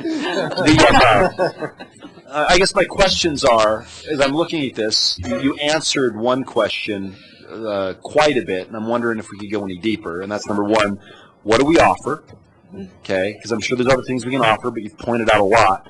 But then the other question I have is, what could we offer? I mean, you've worked with dozens, hundreds of other cities, et cetera. So given what you know, I'd be curious to know, you don't have to answer tonight, but I'd be curious to know, given our infrastructure, our location, the things you've found, what could we offer if city council and city staff decided to, if there was the political will or the financial means?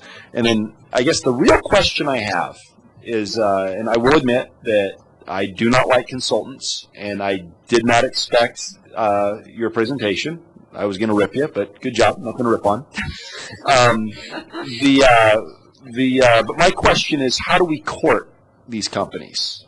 So the real question is, knowing what you know and the information you've provided, what do we do now? What do other cities and organizations do in order to bring in the types of targeted industries that we want? Because as we're sitting there scrolling through the grooms and the brides on the mail order site, we're like, oh yeah, that one's good, that one's good, that one's good. But okay, well now what? Send some half-illiterate email saying, hi, I like you, with a picture, and then, we've got, we don't look that good. How do we look appealing and enticing, and what can and what should we do, whether we're doing it now or whether we could be doing it? That is what I would hope as I finish this book that you've just given us. I don't know if there's a next step or not, but I'm hungry to have those answers, meaning, what do we do? There is a next step. In fact, there's two more steps, and the end product that we're giving you is that strategy document that says exactly how you go out and court those target industries, as well as exactly what you need to do here locally to make sure that you're maintaining them and growing them from scratch. So that's the end. You don't have to believe it, but I would like to read it. Yeah, you're going to get it. And I will say it starts with having a really strong vision, a unified vision in the community, and a very strong brand identity. So that's something that we're aiming to give you as well. Is that fair for now? Yes, thank you. Okay, you won't have to go online to look at mail order brides or grooms in the future. No bride shopping. I just had one quick question for you. I'm always a firm believer in just following the best practices. If this works, say in Des Moines, Iowa, why wouldn't it work in Longmont? But have you ever found where, because of the difference between a Des Moines, Iowa or a Longmont, that maybe the best practices in one city doesn't necessarily work the same as in another city? Yeah, you're right. Well, every community is different in its own way, so there's no just plug and play out there. But we've worked in over 100 communities, and we've seen economic development done really, really well, and we've seen a lot of best practices. We've also seen some mistakes along the way. So, as we go along, we'll be recommending things to you, but we tailor everything to Longmont's needs as well as we can. Okay, are you ready? Mayor, Council, I'm going to introduce the next section of this, which is the organizational assessment piece on this discussion. A couple of things that we wanted to talk about.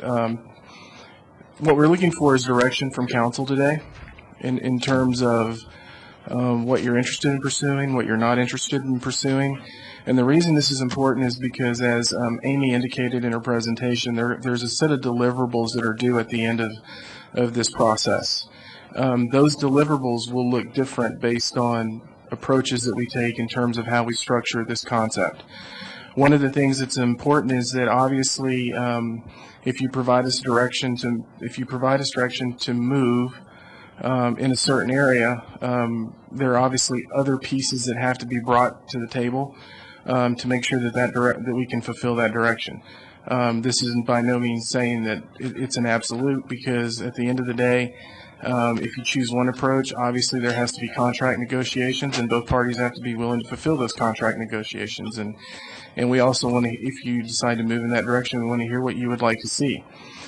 So we want to know what Council's interest in a structural change is before we go any further in the discussion, because that's going to be a pivotal piece of the recommended strategies that they put together.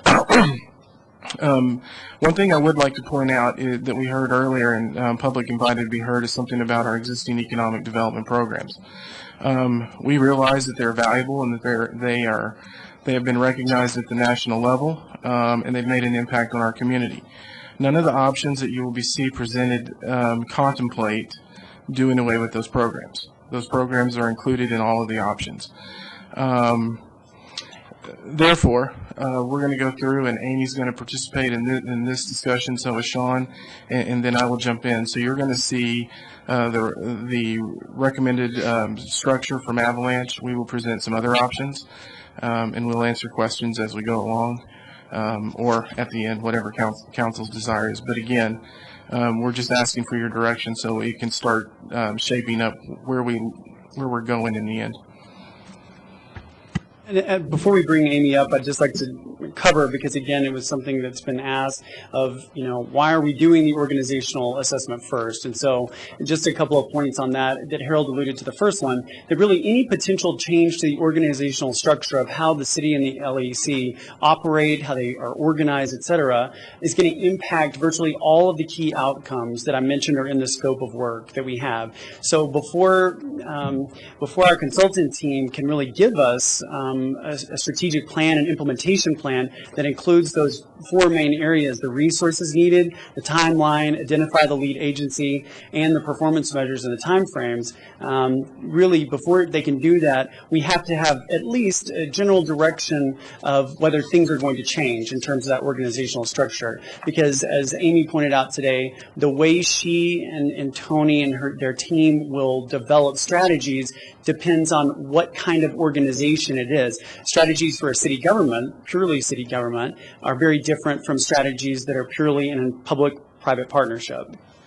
And so the second thing is that as Andy Bade alluded to, I believe, in his public comments, is that the LAC presidency vacancy really provided a sense of urgency to move this, one of 5 components of that implementation plan up to the front because they were in the process of recruiting a president. We asked Avalanche to move this up to get you something as early as possible, as we get some direction from you to then further dig into what that might look like ultimately.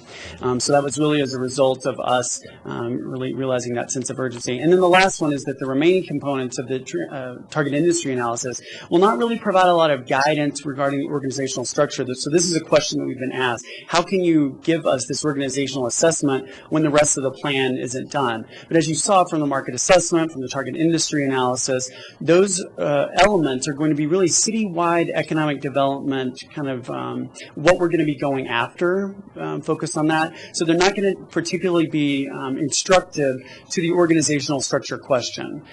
So in our mind, this is not necessarily a backwards order. In fact, it's kind of a first step that must be done before we can really dig into the implementation plan. So with that, I'll bring asking you to come back up and I'll load you up.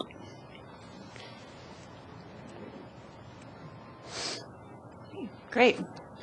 So our thoughts on the organizational assessment is, as Sean said, with the hiring of the new LAEC director, we were asked to give some ideas on how economic development is done in other communities and some best practices that we should consider here in Longmont. And that's what I'd like to share with you tonight for your consideration. So some background information, I think we went over most of this, but in terms of our organizational recommendations, in addition to evaluating your economy and what's been happening here, we've also talked to a number of people. I think it's up probably as of this trip, we've talked to about 100 people in this community.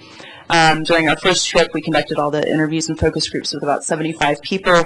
We also conducted one-to-one interviews that were specific to the organizational assessment with city administrators, city staff, LAEC board members, and LAEC staff. So just to get an idea of what's happening here. We also talked to the Denver Metro folks who work with the LAEC to get a perspective from them on how economic development is currently functioning here. We also talked to a number of your major employers on what their experiences were working in the economic development infrastructure here in the community. So we talked to a number of people, and the organizational assessment report that we provided you is based on the input that we got there, as well as our perspective on what makes a really strong and effective economic development initiative. So some concerns with the current system. When communities are conducting economic development, companies are much more comfortable when there's a single front door to the community, a single place where they go, they know that they can get assistance, whether it's a company that's looking to locate in a community, a company that's looking to expand in a community that's already there, or an entrepreneur or small business that needs support. They kind of look for a one-stop shop. LAEC, for example, regularly receives requests from developers about retail development and real estate.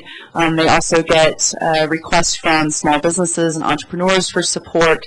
So there's some confusion in the community about who to go to when you need help with an economic development issue.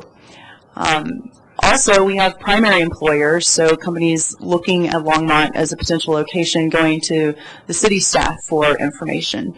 So there's a confusion about who the front door is for economic development currently in the community. Also, I'll say this, and I hope you'll agree with me, there doesn't seem to be a unified vision for economic development currently. That's one of the things we really want to help you with, so that everyone in the community says, when you say, what's the future of the economy in Longmont, everyone has the same answer. We all have the same feeling for this vision that we're going forward with. That was a common theme in all of our conversations, focus groups, and interviews. The community wants a unified vision for economic development.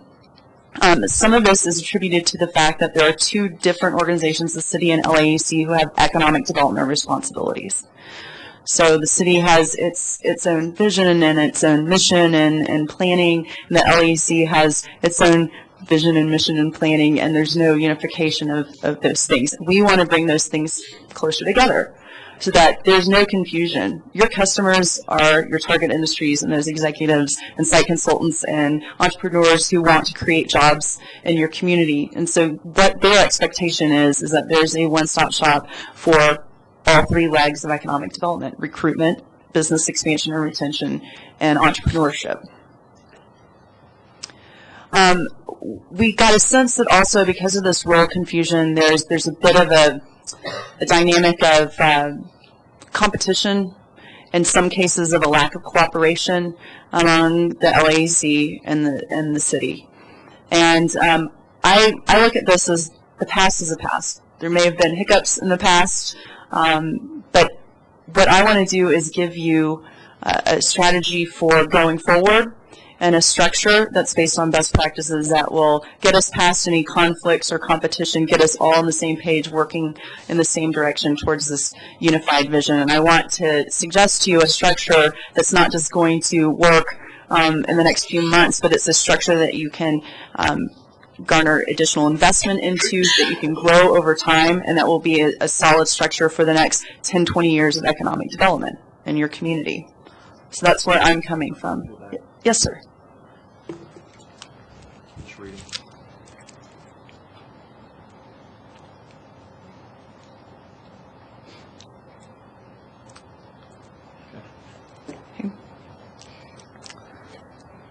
Okay, so some of the things that we heard also, and these are themes that we heard. This is Amy reflecting back to you, bless you, what I've heard in our focus groups and interviews. We've also heard, and this isn't to say that cooperation with LAC and the city is terrible. What we hear is that it's improved a lot.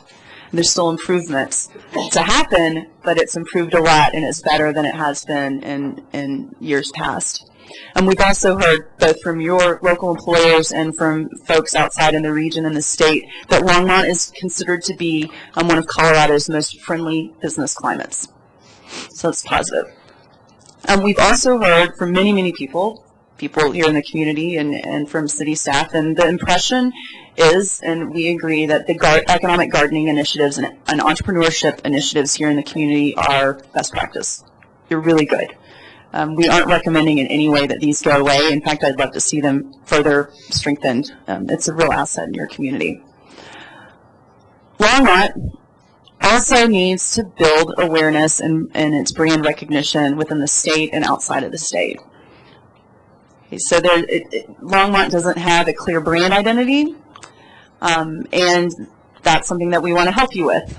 The stronger your brand is, the more likely companies are going to start thinking Longmont top of mind when they're looking for a location, especially those industries in your target industries, if you build a strong brand around that. And then some of your redevelopment initiatives, the mall redevelopment in particular, was mentioned time and time again in our discussions as being a positive thing happening in the community. So I wanted to share that with you. So they're a little bit disparate in terms of topics, but those are things, if I heard them more than 8 or 10 times, I just wanted them to bring them out in this presentation because a lot of people are talking about these things. So a model for economic development, and this is based on best practices. I try to summarize it as well as I can. If your goal is to create an ideal environment for your target industries, an ideal environment for economic prosperity, in most communities that have this goal, which most economic development initiatives do have that goal, the public sector has specific roles, and the Economic Development Organization, which is a nonprofit public-private partnership, as you've established, has its own roles, and together those create a really great business climate. So the public sector roles are typically making sure, I call these product improvement, making sure that you've got a business climate that's really business friendly, that you're considering the needs of your target industries when you make decisions about policies, that you're investing in infrastructure that's going to be attractive to these target industries, and infrastructure that keeps your quality of life very high for your residents. And also making sure that you've got a talent pool that's very strong, and you continue to invest in education and make sure that everyone in your community is gaining the education they need to have a career in the future. The Economic Development Organization, this private-public partnership, is, in most communities, the primary interface with business. And this, when I say business, I'm talking about everything from companies looking at the community to locate, to your existing employers who might be expanding in your community, to entrepreneurs.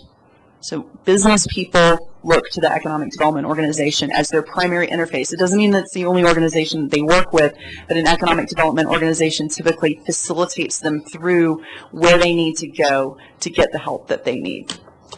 Okay.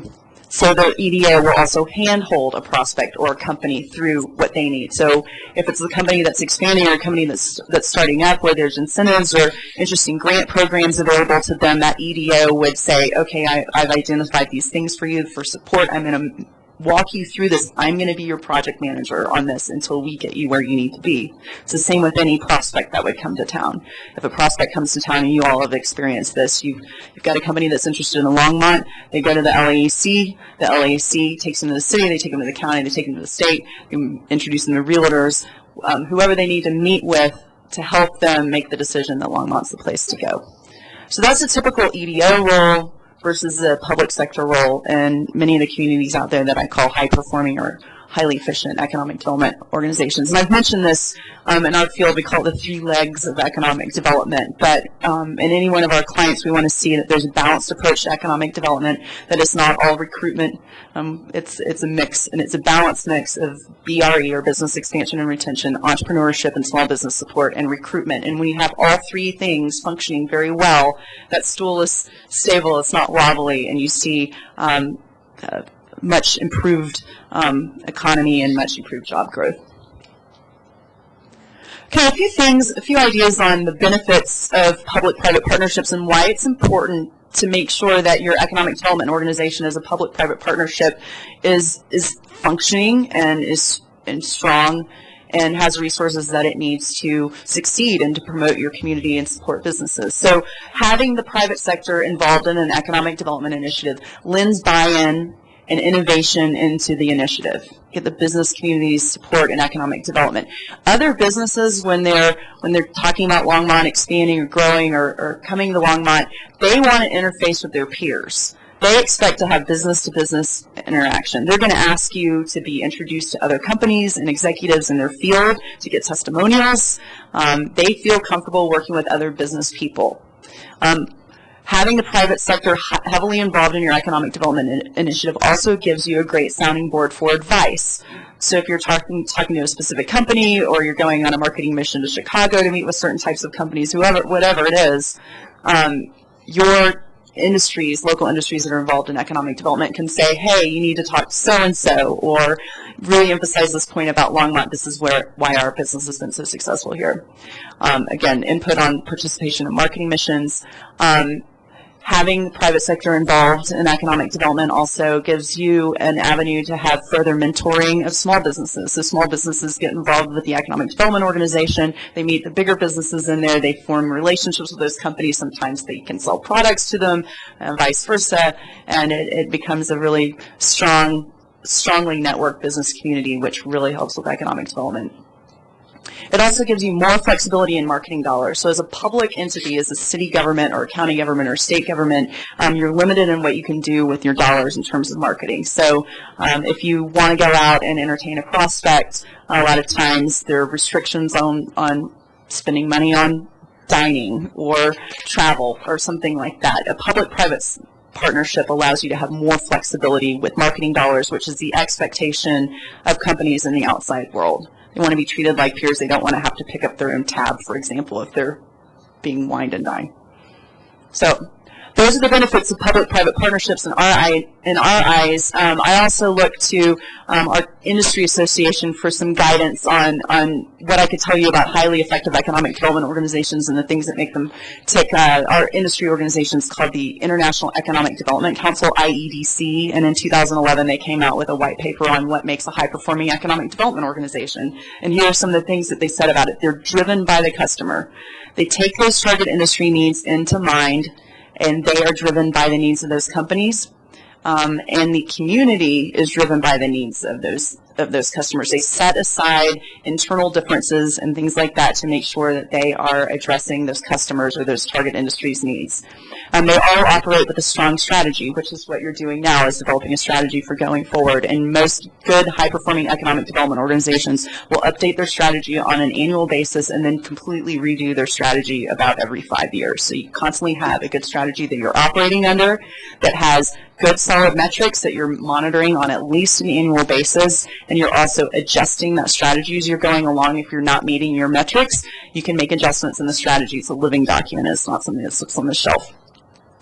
Highly effective economic development initiatives also are very entrepreneurial in themselves. They're risk-taking. Like I said at the board meeting this afternoon, there are about 15,000 economic developers in the country, all competing for a limited pool of opportunities. And so you've got to be risk-taking and entrepreneurial in order to compete against those. You want to stand out. You want to be entrepreneurial. And business wants to work with entrepreneurial organizations. They build strong alliances and networks in their community. Most have over 50% private sector investment in their initiatives. They've got passionate and innovative leaders. They represent a diversity of perspectives. And they have clear and consistent direction over time. So those are some of the findings. Those are things that I want you to consider as you're thinking about organization of economic development in Longmont in the future, and also as the LAEC is deciding who's going to be the next director. These are traits that you would want to see in a director of that organization and any additional staff that are hired in the future. I want to give you a few examples before I end, just so you know where we're coming from. These are a few organizations that I think are doing an outstanding job in economic development. They're producing real results. Jack's USA Partnership, it's Jacksonville, Florida. The Jack's USA Partnership, and you can see on the right-hand side I've listed their functions and then the city's functions, so you can see how these things are delineated. Jack's USA is responsible for marketing the Jacksonville area. Got primarily a marketing function, but also within that, they have an entrepreneurship support division that does very innovative things. They also have a workforce development and talent, because that's such an important part of growing businesses today. So they're addressing not just the marketing aspect, but they're also helping make sure that internally they've got the entrepreneurial support and the talent production that that is needed to grow their economy. The city of Jacksonville maintains functions like incentives, technical assistance, working on special events, working on real estate development and redevelopment. And they also have some of their own marketing materials that they fold into the Jack's USA's initiative. So, Jack's USA, they did a strategy in 2012, which included a reorganization. In 2013, they doubled job creation over 2012 numbers, and they tripled capital investment over 2012 numbers. So in number terms, doubling job creation, they created about 2,500 jobs in 2012, and in 2013 they created over 4,000 jobs. So you see these initiatives, once they get going, they've got a good strategy and they're cohesive and unified. You see great outcomes. Des Moines is a great organization. It's a model, in my opinion. That's another a group that is leading economic development marketing. They also have a talent development portion. They've got an entrepreneurship department, business connectivity. They do business retention and expansion. So all those functions are in the EDO. So all those functions that relate to businesses and businesses' needs, the direct interface with business. And then the city of Des Moines maintains departments in urban design and redevelopment. They manage the incentives programs. They manage grants, permitting, policies.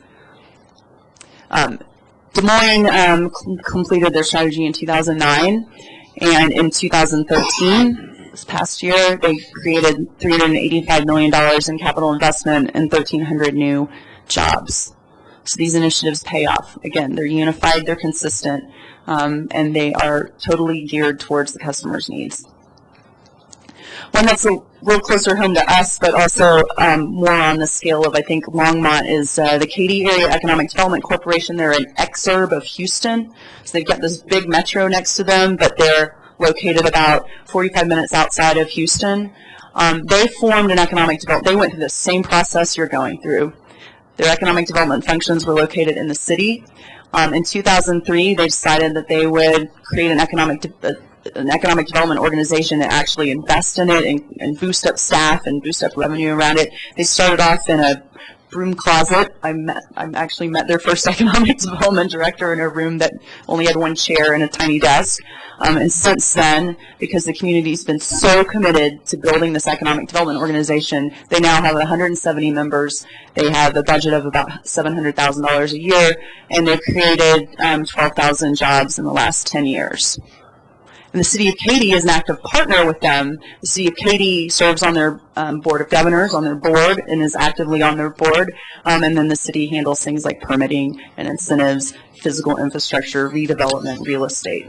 So you've seen the pattern on what these communities are doing. And then the final one is Charleston. Charleston is a remarkable case study, and they've gone through growing pains as their community grows and their economic development initiative starts to become more of an international push. But their economic development organization, the Charleston Regional Development Alliance, is responsible for external marketing. They interface with the prospects and bring the prospects back to the cities and counties for assistance when needed. They also provide strategic intelligence, so they've got a big research arm that serves the entire community. The Charleston County, the city, they're partners with the CRDA. They participate in the marketing campaigns. They offer incentives, financial assistance, referrals, public infrastructure improvements. And Charleston did their first strategy in 2004, and their last one was done in 2011, so about 5 years apart.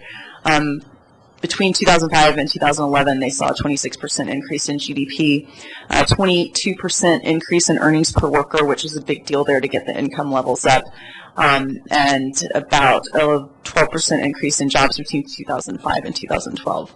They also recruited Boeing, who has about 8,000 employees right now and has hinted that they could be up to about 20,000 employees in the Charleston area in the next 5 or 6 years. So these are successful. These are these are organizations that follow those highly effective economic development organization bullet points that I showed earlier. They've progressed. They have showed results. And these are just some of the things I want you to consider as you think about the next 5 to 10 years of your economic development initiative. Okay, those are all my comments. Is there questions, or Harold? I just have one quick question. You made a statement that the city of Katy sits on the board of directors. Is that city staff people from Katy, or city council people, or a mix of staff and council, or what is it? I believe it's a representative of the city. I don't know if it's appointed by the mayor or, yeah. Right. But I can share with you the board of directors list so you can see specifically who that is. I think one of the interesting points about Katy is, so when are they a or B city in terms of economic development? I think they were A and now they're going B. Yeah. So they also have an economic development sales tax. In terms of board representation, I've had it. Where's Eugene? I lost Eugene. There's a carve out in Texas and California that allows council members to vote on boards where the organization actually provides funding sources, which is a little bit different here in Colorado. So we also have to deal with the various state laws that come into play on some of these issues. Councilmember Wilson. So, you're trying to, I think, persuade us that we've got kind of a silver bullet that we need to, load the gun and fire. But there's probably, when you're embarking on having a discussion, just the fact that you're discussing about, can we put a better foot forward, can we be more strategic, will yield some results. And besides Charleston, there are some other really big powerhouses in South Carolina. I think upstate economic. I saw the presentation at National League of Cities several years ago of the economic development director from upstate, Johnson, yeah. And he was fantastic. Mm-hmm. But part of the realization in the state of South Carolina was that he got state legislators to vote for giving additional enhanced incentive packages to upstate when it wasn't going to help their constituency in the area that they served in. And so the agency cooperation within the state has a large amount, and the state vision has a large amount to do with it. So before we start, I'd like to know what the silver bullet is for Colorado. I know Mayor Hancock has very large ambitions about what he wants to do around economic development, and they're the largest city in the state. So we also have to make some choices around coordinating with others for this regional approach also, because we're not going to get everything we try to do, but it's also, if Longmont's going to move further forward, then we're going to have to persuade other regional partners and other cities to, help us move a new vision forward. I kind of find it amusing that, we just went through a whole bunch of branding, and, did we do everything wrong? Have we always been doing everything wrong? And probably not, but we started working on this branding stuff a couple of years ago, and we all talked about being on the same page and having the same vision, and doesn't seem like the outside world has acknowledged or that we thought we were accomplishing some of it, but we haven't. So I'm just wondering if we've got yet another silver bullet that we're being offered. Councilmember Christensen. Yes, I have a question for both you and also for Harold, I guess. What you were just talking about is one of my concerns is that if we had members on that board, because right now that board is self-selecting, we don't have anything to say with them, about them. Would our members, and we do have members right now, do they have a vote? Or is it just an observer? No, we do not vote on that board. At one point, there was a vote, and then due to some changes in the bylaws, the vote went. The city council representatives no longer have a vote. I think some of that has to do with conflict of interest. And remember when I said that exception that existed in other states that doesn't exist here? I think that was part of the conversation. But again, I'm just getting that information from a discussion that occurred a few years ago. But I think that's part of it. So no, we don't have a vote. And what influence do we actually have over them? Except the funding, yes. Yeah. I think that's funding. I think also as part of this, based on the report, there's some options that we wanted to go through. Because obviously the recommendation from Avalanche is the consolidation of functions within LAEC. There's a couple of other options that we need to present to you all at the same time and get your feedback on. And I think too we will discuss some of those issues as we're moving forward. I think my perspective is whether it's option 1 or 3, we need to look at voting representation and how we achieve that. Based on that conversation of the conflict of interest, it would be either staff sitting as board members and having voting options, and or council appointments sitting on the board and having voting options, to have that kind of connection and that impact. Along that line, my perspective is, and I know we've had these conversations, is that anytime an organization contributes significant dollars like that, I think it's important to have that ability to participate in the conversation and vote on it. And that's typically what I've seen in most of those EDO organizations, is that there is a voting component associated with it. Councilmember Baldwin. Thank you, Mayor Combs. A lot of thoughts during this presentation, and my thoughts specifically as they relate to the options based on report. Having sat on the LAEC board and just observed, I guess I've got some just general observations. I personally don't think the status quo is the best way to go. I'm keeping in mind also another thing that comes to mind is the comments of Gordon Pedro, who's got more, he's forgotten more about the city's organizational and economic development structure than I'll ever learn. But I think that a lot of his concerns are very legitimate. We don't want to ruin the things that are that are okay.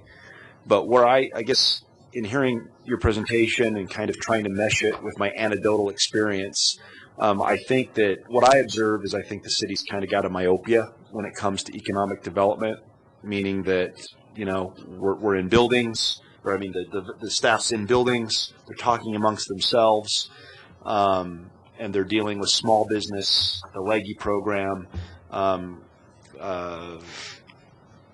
great programs, you know, but not necessarily looking beyond to the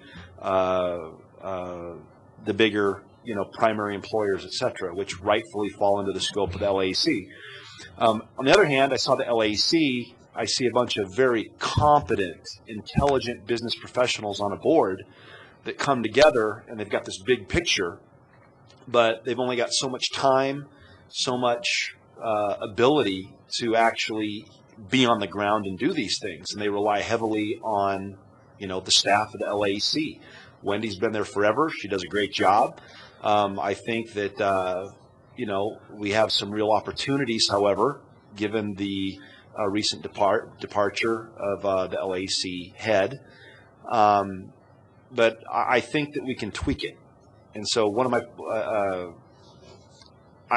so the options 2 or 3, if we consolidate the economic development functions from the city of Longmont and bring it in-house, my concern would be that we would lose the ability to interact with the LAC's biggest strength, which is, I mean, Andy, I mean, love you to death, buddy, but you bring also your insight at Amgen.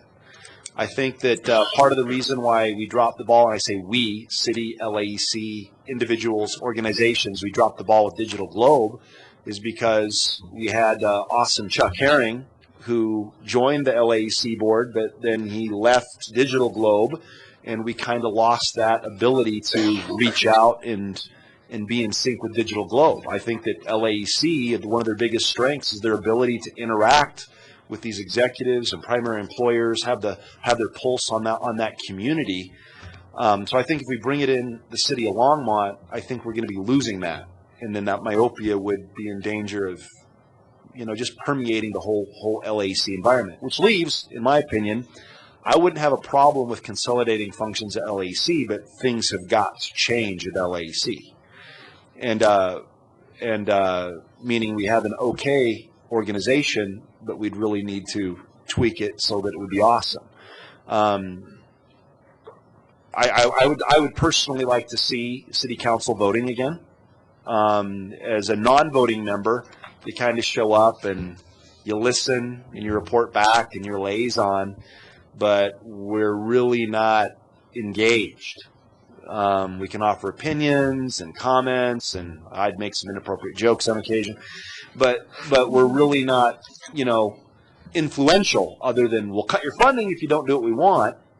But more important than the council, who is, you know, accountable to the voting public, I think it would be important to have city staff, if not the city manager, one of the assistant managers, only because they provide a degree of continuity and influence and understanding that I don't think city council or even the board members would be able to bring.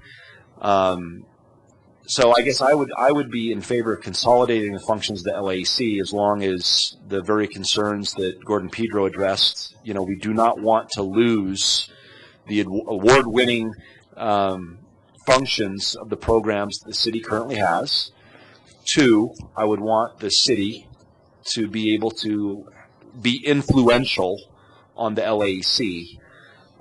3, I would want the new director and the board in general to develop some overall goals so that the LAC board and its director and the new functions of the city that we would continue to, you know, coordinate would be more than websites and meetings, but some definite setting of goals, strategies to accomplish them, and then really get down to business. So I would reluctantly vote for 3, but not just saying, here, take this, take some more money and run with it. I would want to see specifically what it would look like. And thus ends the long-winded diatribe of Councilman Bagley. Thank you. Councilmember Santos. Well, I get to follow that. Not hard, Councilman. That is true. I would have to agree. For the 2 years that I sat on the LAC board, it was difficult because there was so much consternation right before I got on the board, because council had voted to remove, actually asked the LAC board to amend its bylaws to basically take away council's voting rights, because there was so much consternation amongst members of council at the time. You can't vote because you're on the board on the contract, and then there was times where members of council voted to strip funding from LAEC. So there was a lot of issues going on, and to go back over that, let's not. There's YouTube video, I'm sure. I'm sure there is. But there's got to be a way to the status quo doesn't work. Reading some of, that's why I asked you to go back and show that one slide. I was very disappointed that apparently, we had tried so well with the restructuring before we hired additional staff of an economic development department. Again, before we hired staff, to have a one-stop shop. And it was very disappointing to read that it may not have worked. And then to read some of the other comments about the internal questionnaire of staff. Very disappointing. And that's why I had to stop. I wanted to read it. And I would love to, I'd love to have the slide presentation. And then, if possible, and I like to read the questions. I like to read those comments. I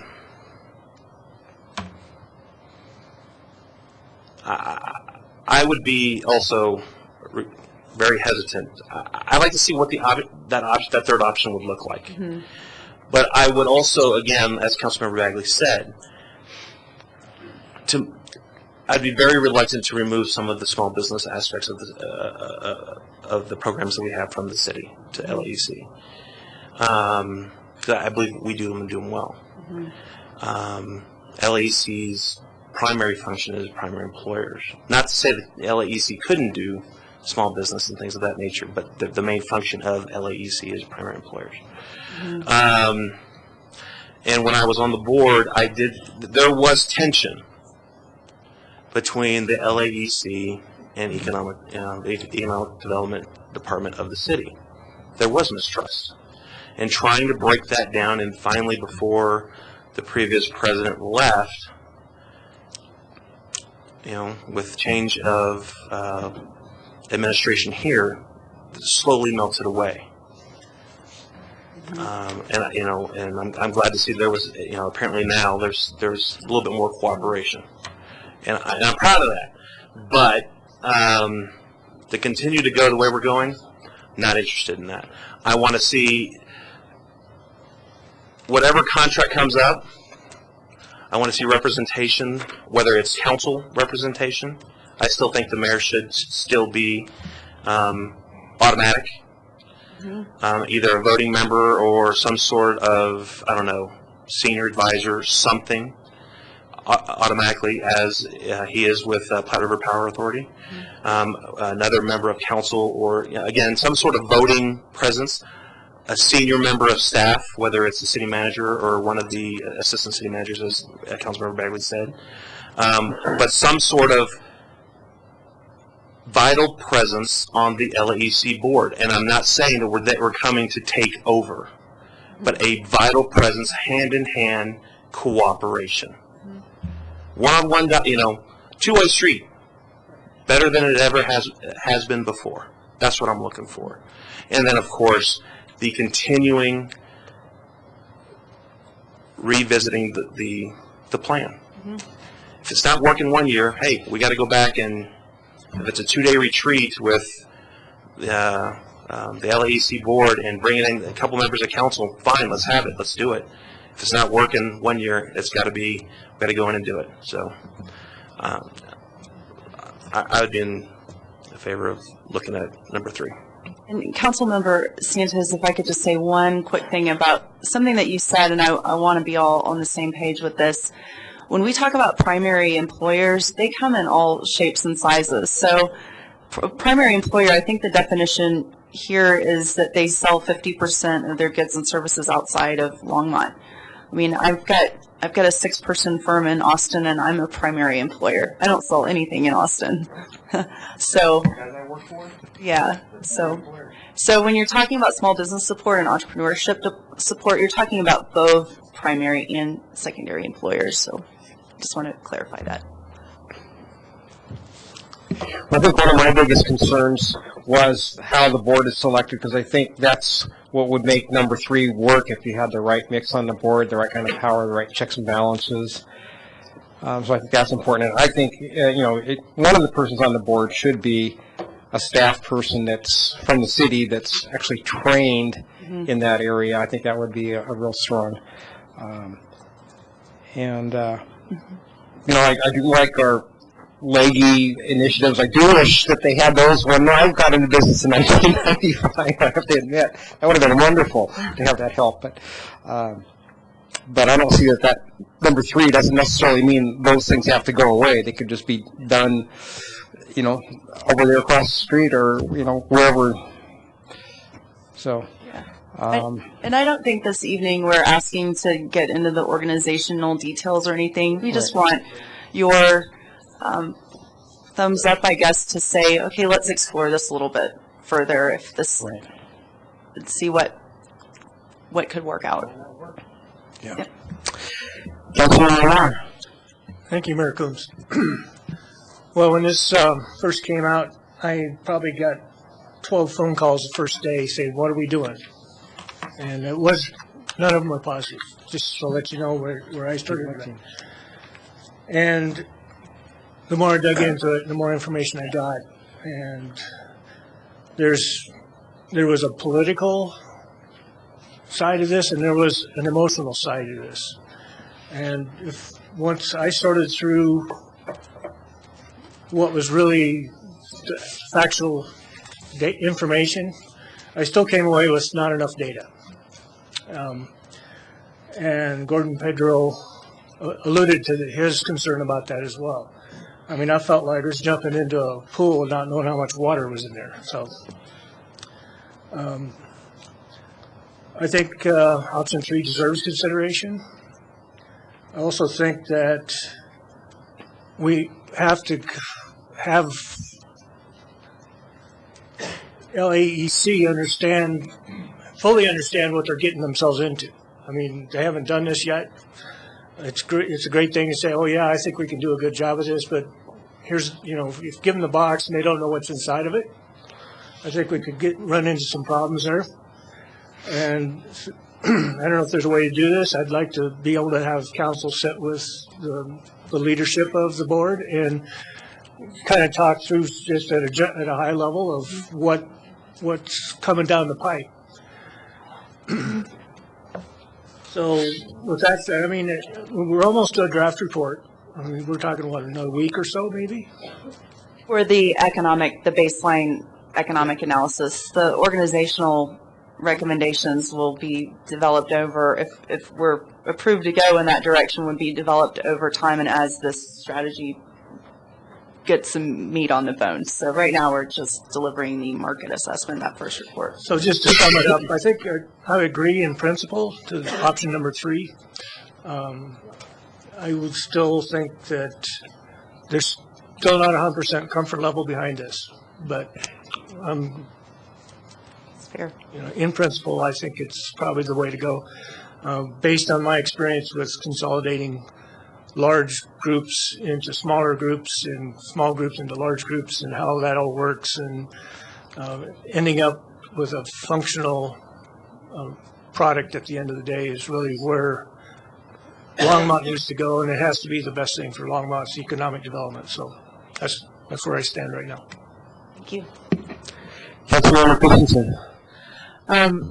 I also want to thank you for your presentation. I think overall this is a very impressive piece of work, and I thank you for putting all the time into it, both of you.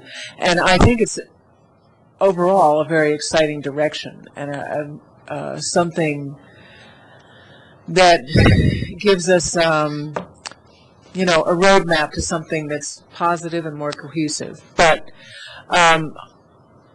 I do have the same concerns as Councilman Santos, that I want to be sure that we don't lose the emphasis on small business that you mentioned, because that really is the heart of Longmont, is our small businesses. It's where we produce things. It's also where the heart is, because we have, you know, lots of one-person shops, lots of six-person businesses, lots of little restaurants that work their tails off doing great stuff. And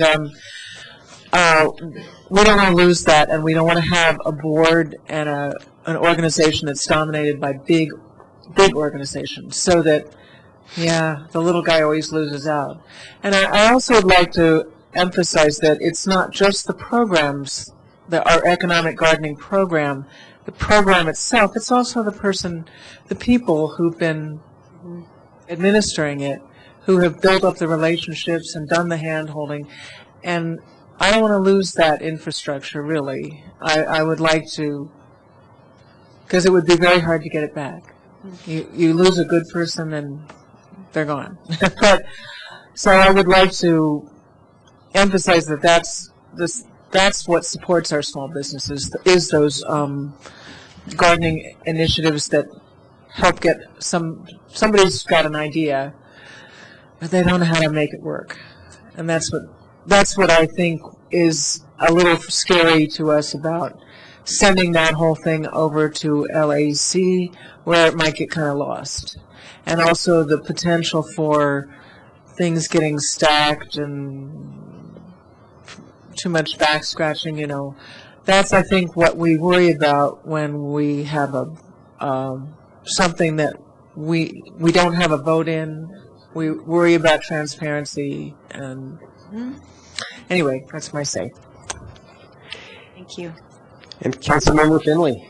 Thank you, Mayor Coombs. I've been in Longmont for a very long time, and when the city took over some economic development functions, I thought it was crazy. You know, you need to have a one-stop shop. You really do. That's what companies look for.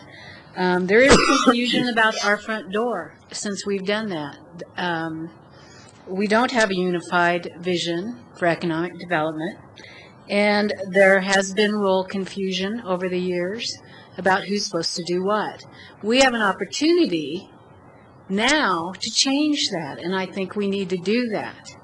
And we need to build our brand identity. I think that's critical.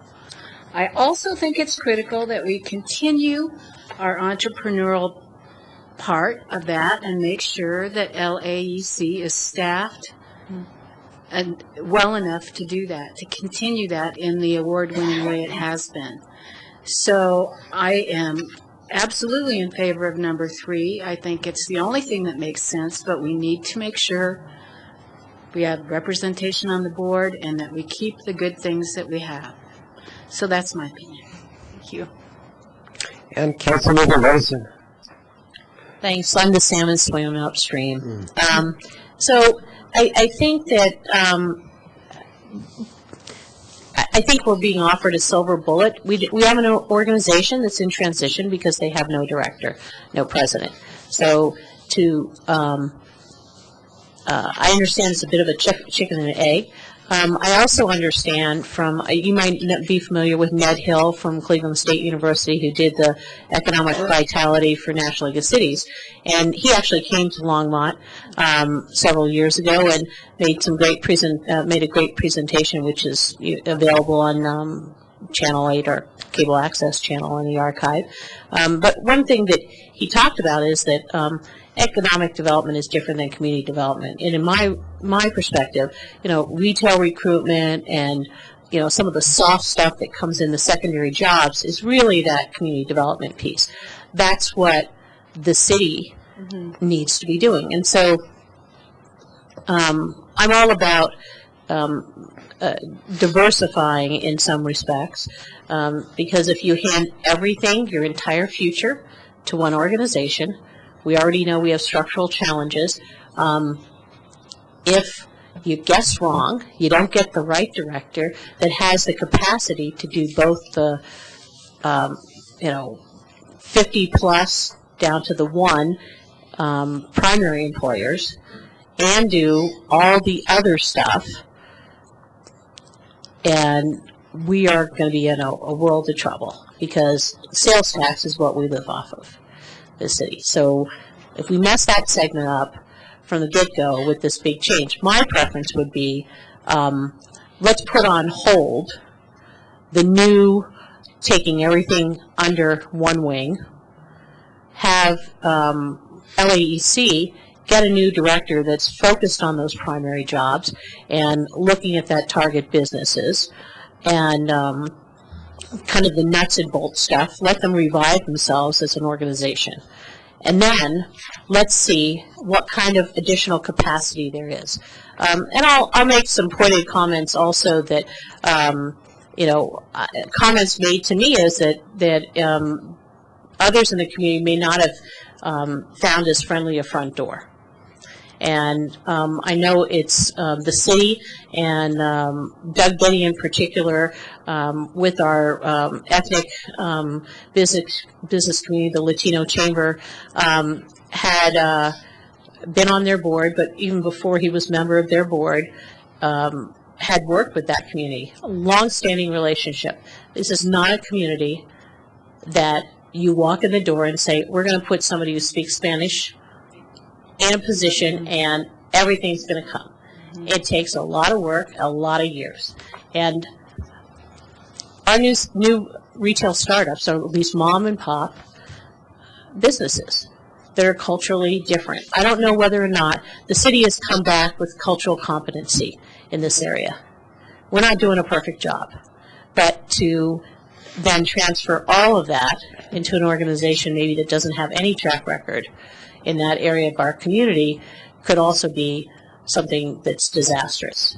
What I see in that small business community is that in the depths of the recession, they were still keeping their doors open when we saw many other doors close.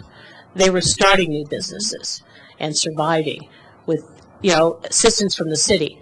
And in some respect, these retail establishments, they look at the regulatory stuff first. Have to get a business license, have to get a sales tax license.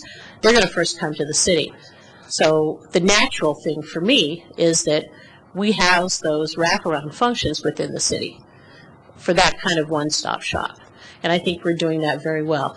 And we've recently, gone through some organizational changes, and some I did not agree with. But one thing that we did do is we created this Department of Economic Development, because that's a way, symbolically, a city says, we're going to focus on economic development. We're going to have partnerships and everything else. So we hired a very competent leader of the department, who's nationally known for land management and best practices and all those other things. But in this reorganization, that person goes away, who's more competent than anybody else on the staff to handle those nuts and bolts of, the physical environment and the infrastructure and all that. So to me, the frustration is that we're jumping into not knowing the leadership of an organization. It would be like we hadn't hired the new city manager, but we were going to do a new reorg chart before we got the new city manager on board. It wouldn't make sense in the public sector. So I'm not in favor of doing anything but number one right now until we can get a new director and understand that person and what their talents are. And I don't think there's somebody out there that you can hire that's a super expert in every single field of everything. I've also seen other very successful models of economic development. You know, Wichita, they have great leadership from within their elected officials in their city for international economic development. Also, Orlando and many others. And so I think that the city has to take a lead role in it. I think we can advocate that. So that's I'm not really in favor of number 3 for those many reasons. Thank you. Councilmember Bagley. Thank you, Mayor Coombs. You say that there's nobody out there, Councilmember Levison, who's an expert in everything. You obviously have never been to Richard Juday's house. I guess also I agree. There isn't there is no silver bullet to organizational development. It's just not going to happen. However, if there is close to a silver bullet as possible, and I agree with you, Councilmember Levison, it's choosing the right person. And so I think it would be a mistake to go ahead and vote on number 3 and say, go out, come back consultant and tell us how to do it, and then we go hire somebody to say, look, this is the program, here's the system we've developed for you, go do it. I think that would be a recipe for failure. However, I think we're in a unique position to get rid of everything that's wrong with LAEC, or the bad stuff, keep the good stuff, get rid of all the stuff that's not working with the city stuff, keep the good stuff, and then bring in the right person. And failure is not an option, meaning that we've got to choose right, and if we choose wrong, we got to get rid of him immediately or her immediately, and then keep looking till we find the right person. But we need to find the right person and tell them, yeah, let's consolidate the function, and what do you want to do to get it done? And we just do it right. That's what I think we should do. And so, and I also, I guess, that said, I've got a question. It's a public meeting. We've heard names. I've heard rumors. So a question would be, number 1, what would number 3 look like within the city regarding organization, regarding layoffs, rifts, whatever you want to call them? What would the organization, how would it change? How would it not change? This is your staff. It's your call. You're the captain. If your ship goes down, you go down with it, big dog. So my question is, I'm a little concerned. On one hand, Mr. Benny has a lot of fans here in the community that I was unaware of. So on one hand, thank you for whatever you're doing to have people show up and say, "God, we love Doug Benny." That's a testament to whatever it is you're doing. On the other hand, like I said, I just don't know what's going on. I'm not about ready to tell you who to hire and who to fire on your staff. But what staffing changes would we see, if any? So, sorry to put you on the spot. No, that's fine. So in looking at number 3, obviously if you did that consolidation function into LAC, there would be excess capacity. And so 2 questions would come up. 1, do we have a need for the excess capacity? If not, then the obvious discussion would be that we would need to look at the potential elimination of a couple of positions based on that excess capacity discussion. Other options that exist in that framework, and again, we wanted to know what council was interested in, is, when I've done this in the past, you can look at moving positions associated with contracts and things like that. The problem with that is then you force someone on another organization in that contract discussion, which creates another set of issues that you have to deal with. But fundamentally, if we had the excess capacity, that would mean that we were overstaffed and we would need to make some adjustments in that. I guess my final comment would not be, I don't have the authority to tell you what to do. I'm one of 7. But I guess the overall, I always say that I'm a wonderful team player as long as it's my team, And if you take away the ability to pick your team, you're no longer a manager. You're no longer the executive. So again, I guess, so my only advice would be, be rigorous, be thoughtful, be compassionate, and just be mindful that you know the management issues with HR. So good luck. So I think what I hear from council is, and this is kind of the direction that we were looking for. No one mentioned consolidate economic development functions within the city of Longmont. I did not hear that from anyone on the council. So we take that one off. What I did hear was you would look at a consolidation of functions, and it varied. Some being we would look at it more quickly, others being look at it over time based on the hiring of that position, but we would look at that based on obviously more information and more detail. In terms of number one, what I absolutely heard was no status quo. But we would look at that existing option with changes, significant changes to make sure that it was working. So what I heard was take number 2 off, look at number 3 and number 1 if there were significant changes and what it looked like. One of those being no matter what option we took, we looked at voting membership on the board was something the council indicated. The other thing that I would throw out is really creating a sense of a series in whatever option we chose. So 1, 2, or 3. Even for ourselves, if you all would have said consolidate economic development functions within the city of Longmont, but we'll take 1 and 2, is really create a set of benchmarks and goals that we can measure, that we can assess at the end of the year and make sure that we're moving in the right direction. And in either one of those, what I would recommend is that if we're not meeting those requirements, then we need to have a discussion as to why and where we need to go from here.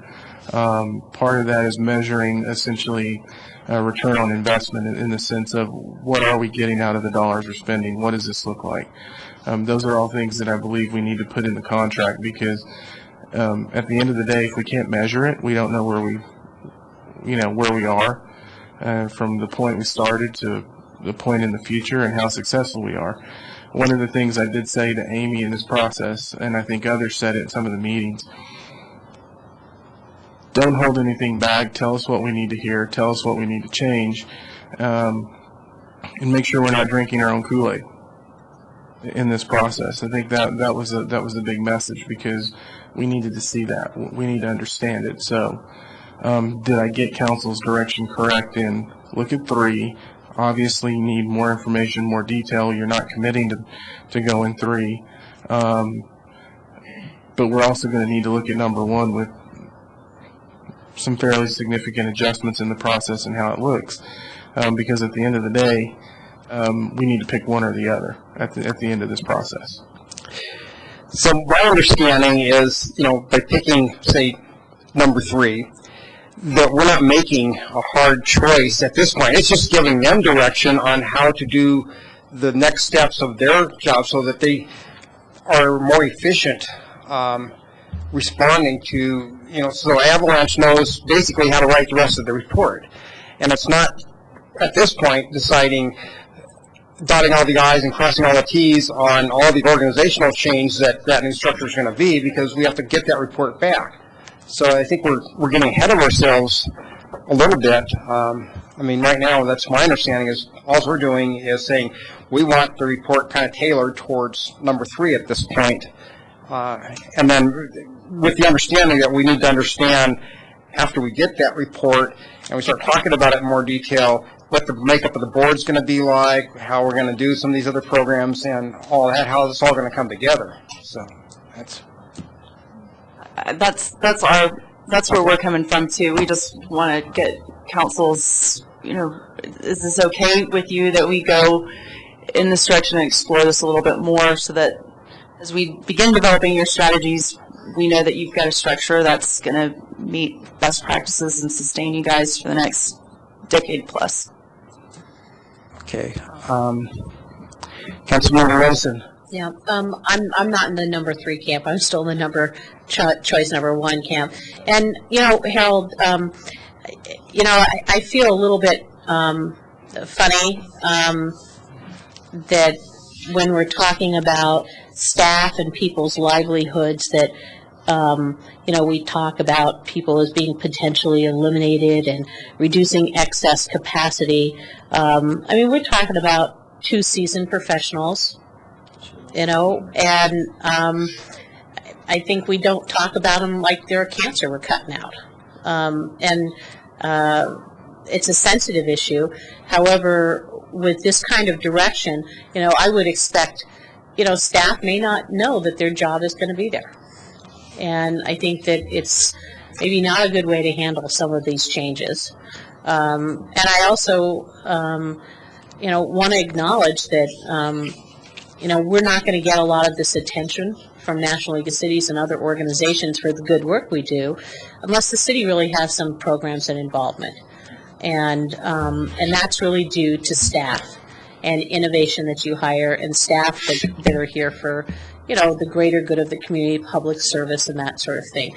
So, I want to acknowledge that I appreciate, Brad and his many years of expertise. And frankly, I think that, we need to examine our talent all the way up and down.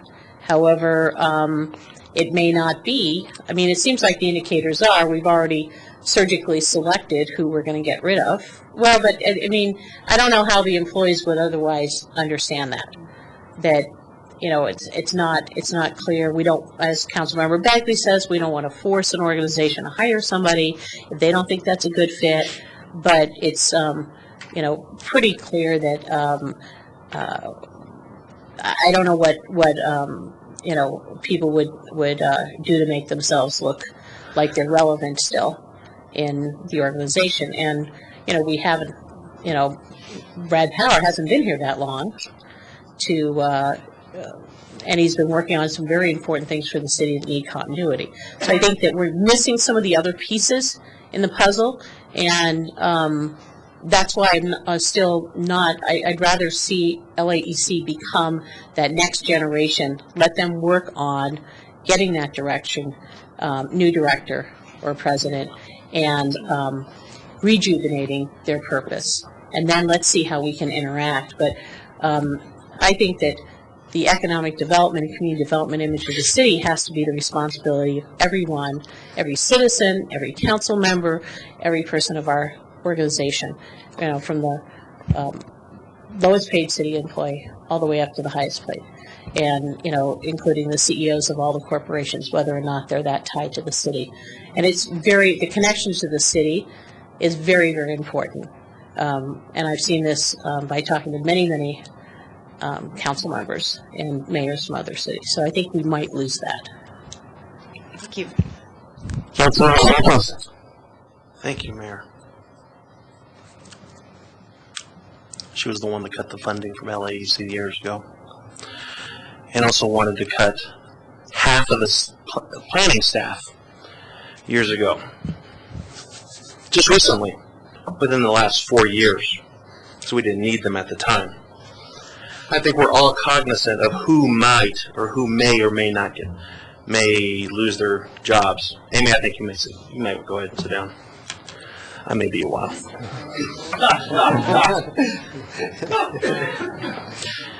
I don't think anyone's making recommendations of who is going to get released or who is going to get fired, who is going to get laid off.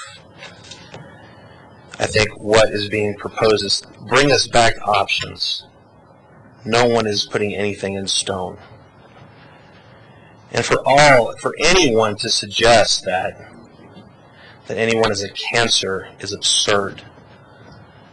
Especially from a member of council, again, who wanted to cut half of the planning staff during the worst economic downturn that this country's ever seen. Go and lay them off. We don't need them. If you want to go back, go ahead and look at the YouTube tapes. There are YouTube tapes of that meeting.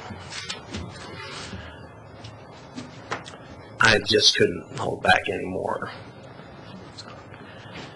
I don't know. There was apparently some vendetta with some members of council regarding LAEC, whether they liked them or disliked them, or didn't like how John Cody smiled at him at one time.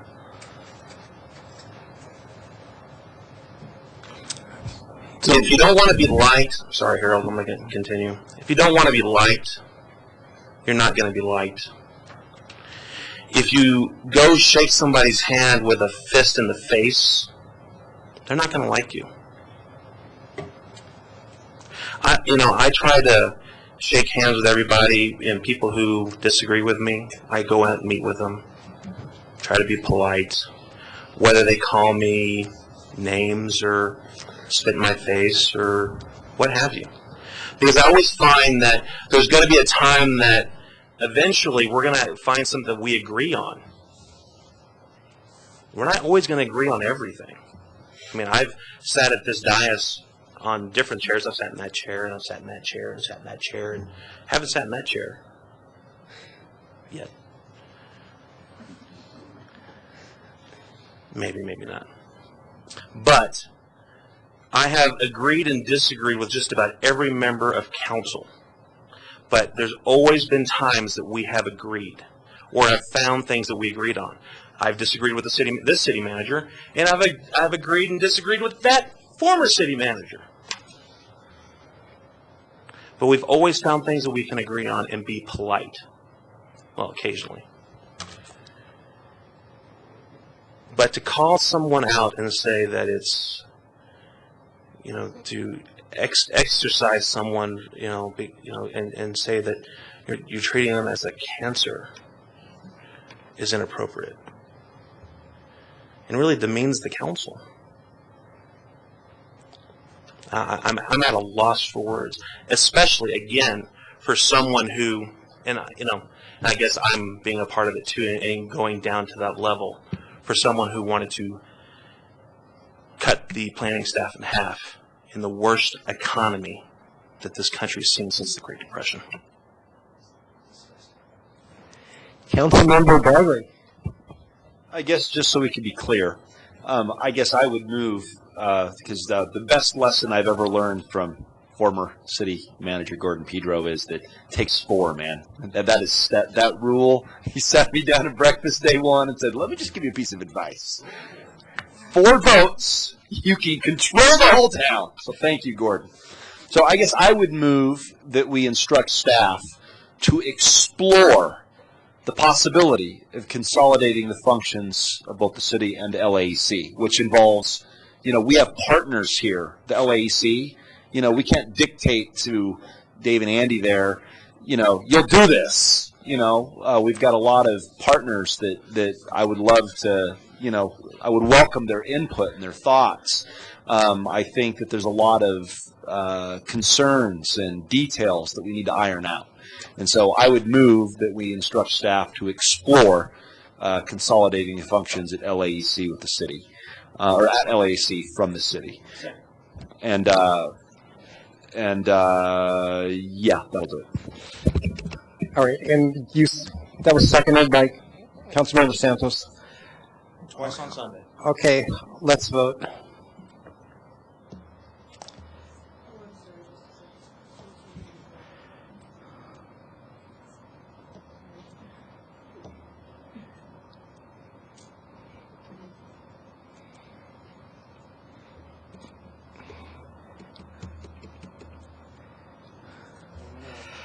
Okay, that passes 6-1 with Councilmember Levison dissenting.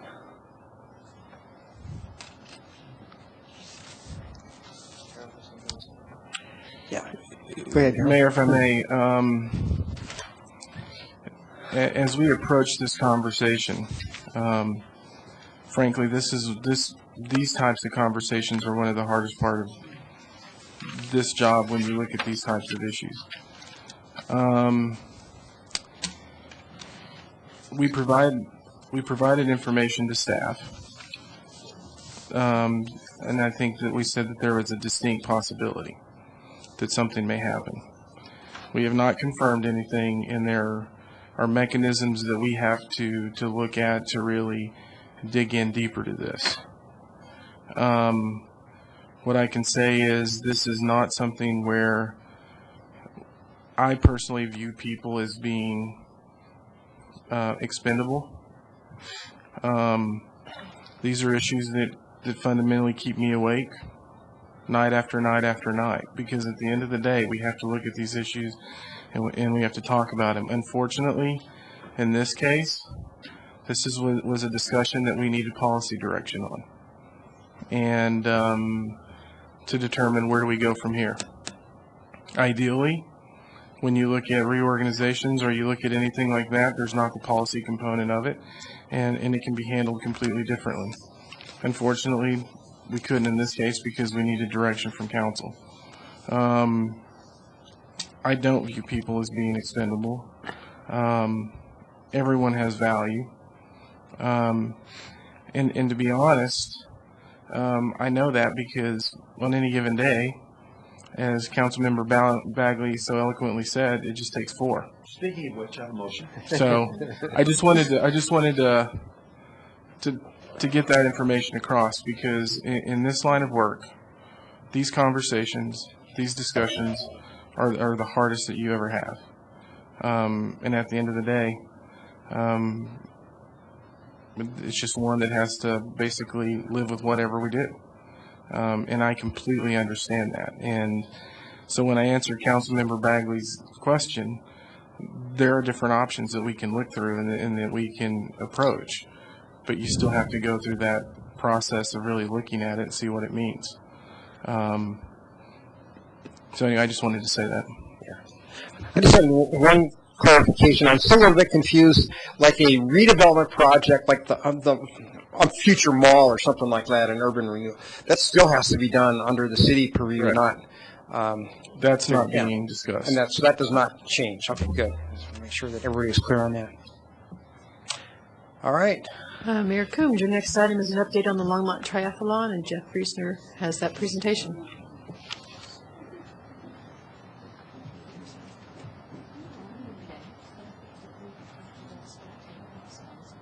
Mayor, members of council, Jeff Friesner, Recreation Manager. Also have Karen Charles, who is our aquatic supervisor and the director of the Longmont Triathlon here this evening, in case you have questions that are more detailed than I can provide. You can just wave, Karen. So, as you're aware, a couple of weeks ago, there was an announcement in the paper that staff had made a recommendation to no longer offer the Longmont Triathlon. And based on the following information is how we came up with that decision. The Longmont Triathlon happens the first Sunday in June every year. It's been going on since 1981. Since that time, our community has changed a great deal. The triathlon that the city offered was one of the only ones that occurred in our area. The east end of side of Longmont was pretty much a completely rural area. In fact, when I first started with the city, the triathlon actually went over to Meade and came back, and we did not have one officer or highway patrolman that participated in that event. Felt like over years that we were very fortunate of having the event go over there and not have any accidents without any control, and clearly there's no way that could occur today without the support that we have of the city police department. So based on those factors, also the feedback from the Longmont Police Department, that I had a conversation with them, talked about the impacts of the 3 triathlons that go on out at Union Reservoir as compared to the city's event. And because they are able to start their event earlier, they have the opportunity to run a portion of their course into the east side or out into the rural area of our community. Only the bicycling part of the event took place in the east side. It runs along Deerwood and then back out towards Union Reservoir. Had much less impact than the city's event that basically impacts Lashley, Mountain View, Pace, 9th Avenue. So that entire area of town, it makes it very difficult to get from west to east. Again, 3 triathlons being offered out at Union Reservoir. The numbers for our events have gone down. That at one time we were up in the mid 400s. This last year we were at 259.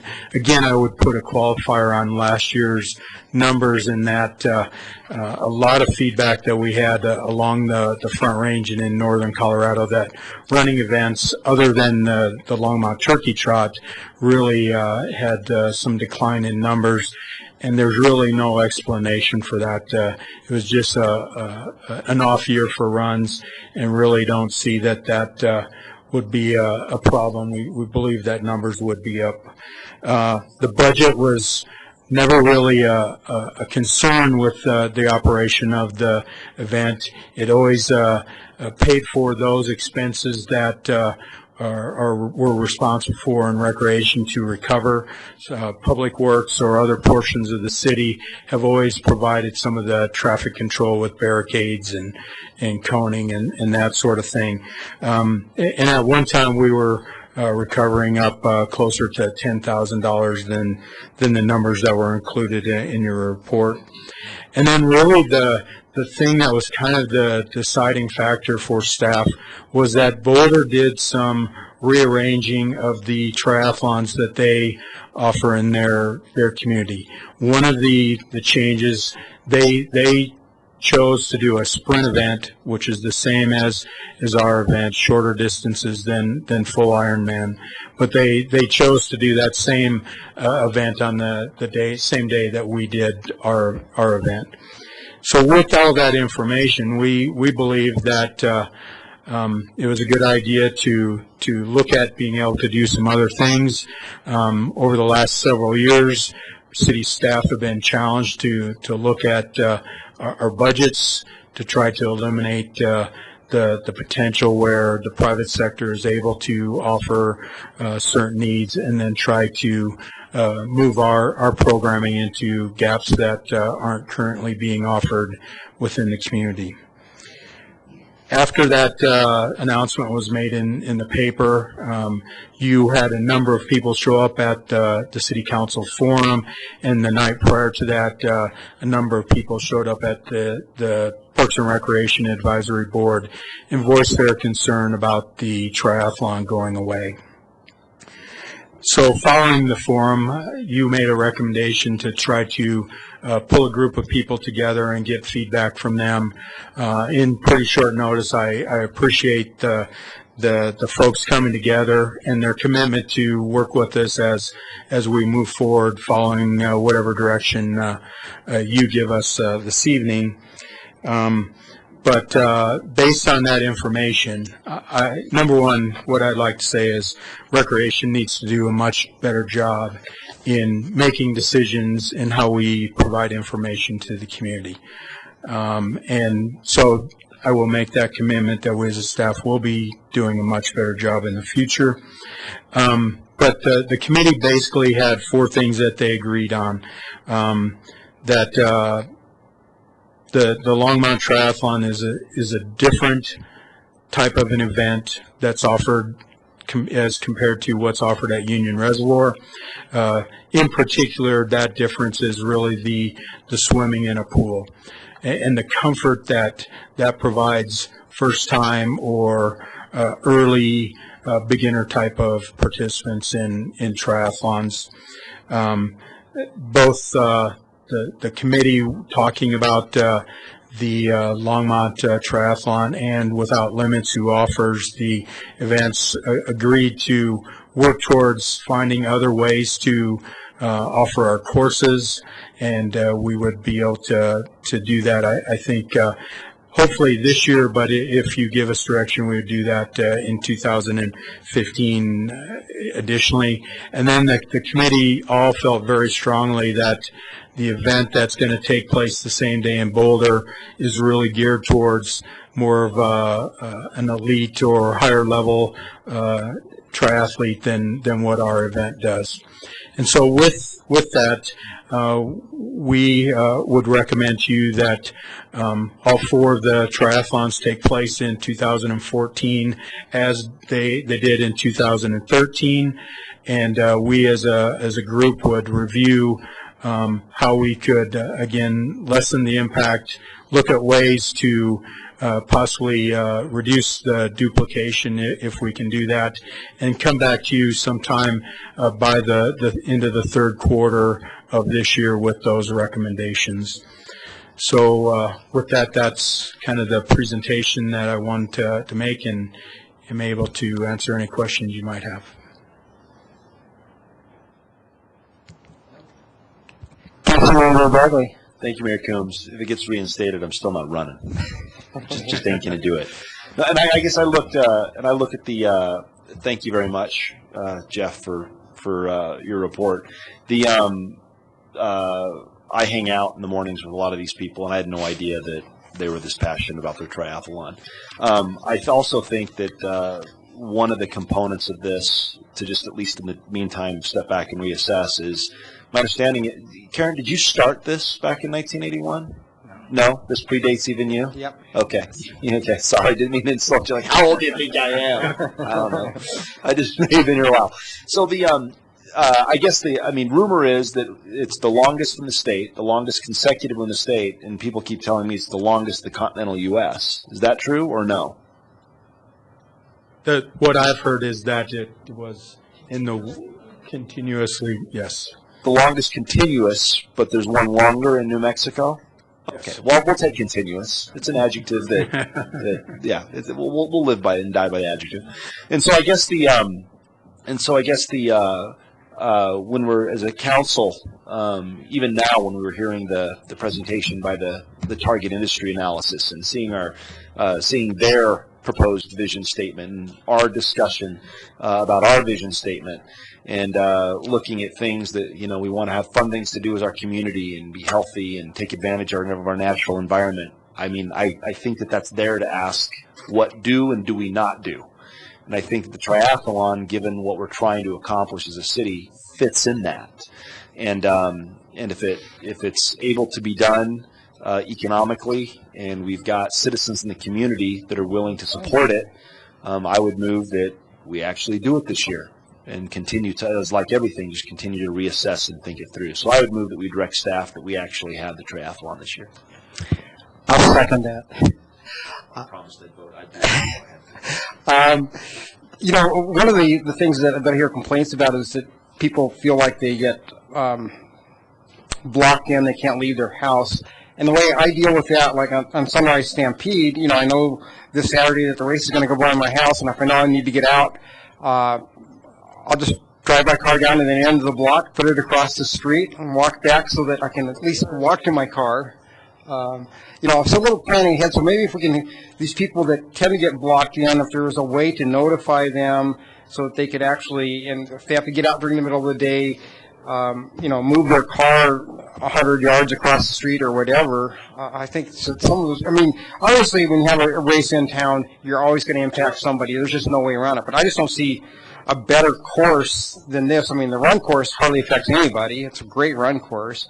And, the bike course is pretty simple, and I just don't know how you could improve on this course. When this thing first started, the whole eastern side of town wasn't even developed, and we used to run out on pace, and that was, it was a totally different event back then, too, because it was an 18-mile bike ride, and it was a 10K run, and you're running out in the country. But, as Del Camino and all that area grew up, it just became not practical to stay, so things change.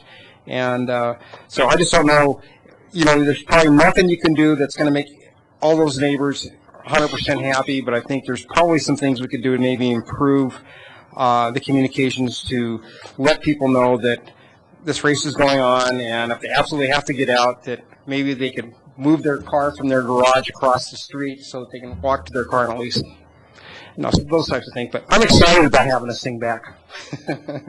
But thank you. Councilmember Santos. Thank you, Mayor. I'm glad that we found a way to do this. But again, my concern is probably not with the Longmont Triathlon, it's the other three that go through Deerwood, Summerhawk, and go through the east side of town. Because I inevitably get the phone call that I can't leave because either it's the person that's stationed at those streets where no one is going through at that time, and they can't leave. And I get the note, that better notification, but the needs of the few don't outweigh the needs of the many. Right. And there's my Star Trek quote for you there, Scott. But not everyone reads the Times call. When I was doing a special event for American Cancer Society, we had to paper every door,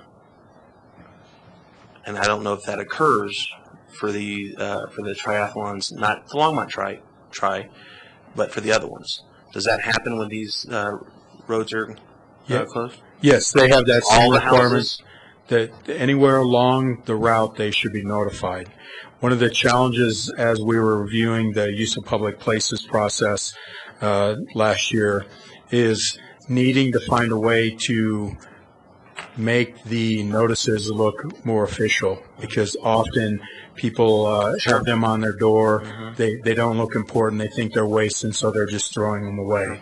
So that's one of the things we'll be addressing. The other thing I'd just like to comment is I am not aware of at either the 3 at Union or the city's event, no one should ever be locked in or blocked into their neighborhood. They may be prohibited for a period of time as bikers or runners, I get that. but they should never be in a place where they cannot get out of their neighborhood. They just may not be able to use what they use every other day. Well, and I just recall at least several emails and several phone calls where I've gotten in the past. I can't think of last year, but at least 2 years ago, where I've gotten at least a couple emails and a couple phone calls where folks had said I was prohibited from leaving. So I got my fingers crossed that this year will be a banner year for the tries, and everyone will be happy, and I challenge everyone that will run. And apparently, the mayor's going to run, and I only run when chased. So I'm a former swimmer, and that's the only thing I will ever do. But I challenge the triathletes.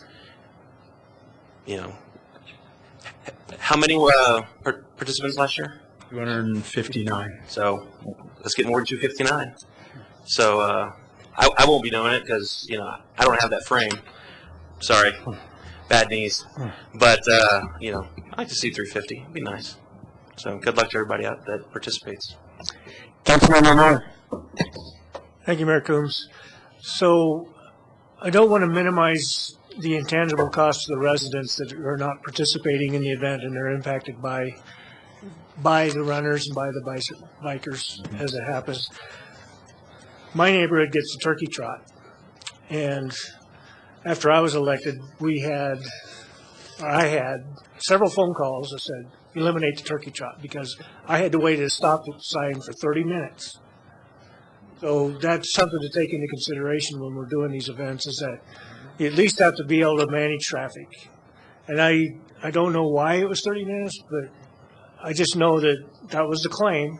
And I don't know if I didn't have a stopwatch on them. So, but I mean, I think we have to make sure that we're managing traffic as well as creating the experience for the runners. And I'm not a runner. I was in high school, but obviously that was a long time ago.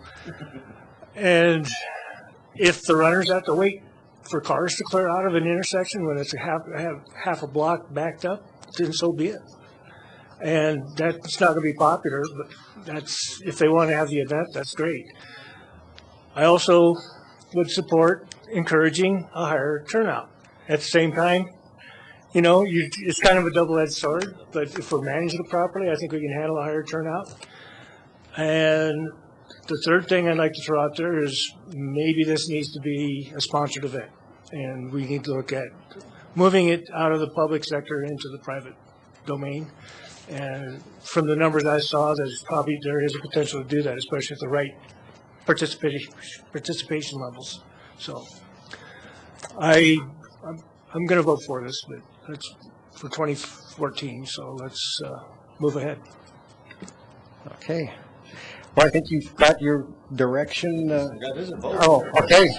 All right. I guess let's vote. Symbolic. Do we have? 7-0. Thank you. Thank you so much. Wow, it's been a long night. I guess it's time for final call. Public invited to be heard. Is Scott Converse still here? Okay.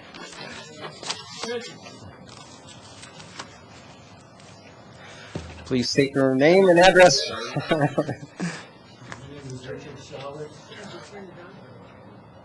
My name is Richard Showers. I reside at 601 Collier Street in Longmont. Mayor, Council, I'd like to talk about Avalanche's presentation, and I'd like to say how much I enjoyed it. Everything that they put up on the screen, everything that they researched, I knew. And I think every one of us in this room knew about Longmont. We know what a wonderful community is. I love living here. I have for years, and you know, I feel like I'm up here kind of crying over spilt milk because I thought I'd have an opportunity to say, wait, don't vote yet. First, let me get up here and say something. You know, I think it's the council's, you know, charge to make informed decisions. And when I looked at the options, you know, and nobody said anything about option number 2. Option number 2 was removed. So that left option 1 and option 3. And I thought, wouldn't it be nice if Avalanche would be charged with going back and exploring how to make option 1 and option 3 work? Not just let's have to vote on 1 or let's have to vote on 3 just to give them direction, but let them go out and come back with how to make 1 successful, how to make 3 successful, and then present that to you. And so you could look at, you know, we have a economic development department that is solid. We have a community that reflects the work that's being done by this organization, and it's positive. I was impressed with their bubbles. Every one of their bubbles looked positive for this community. We're growing. How is growing status quo and not working? I don't get it. I know you're working hard. You're doing the best you can. I feel like this is my first council meeting. I thought I might have an opportunity to stop you before you move forward, so at least I'm up here. I knew that there was a group of people behind me that were supporting status quo, and I thought, well, they're gone.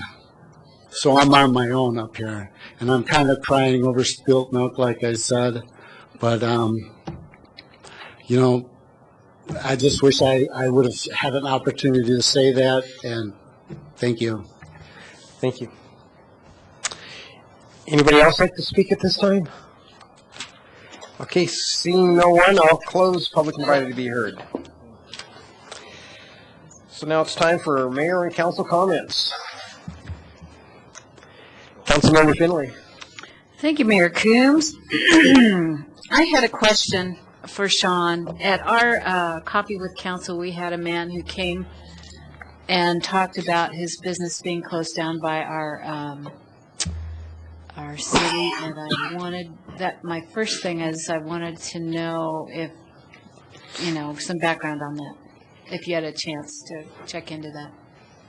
Mayor, Council Member Finley, thank you for that. And at the end of the day today, I got your voicemail on that, so I apologize that I haven't returned that yet.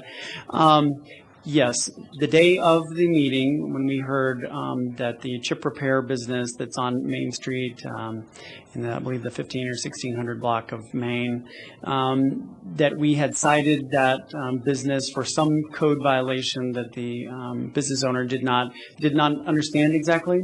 So I went back and emailed Shannon Stadler, our code enforcement manager, and got some feedback about the fact that the business is primarily used, the lot is primarily residential, and on a residential lot, a business such as that is not allowed. So it's on Main Street, Sean.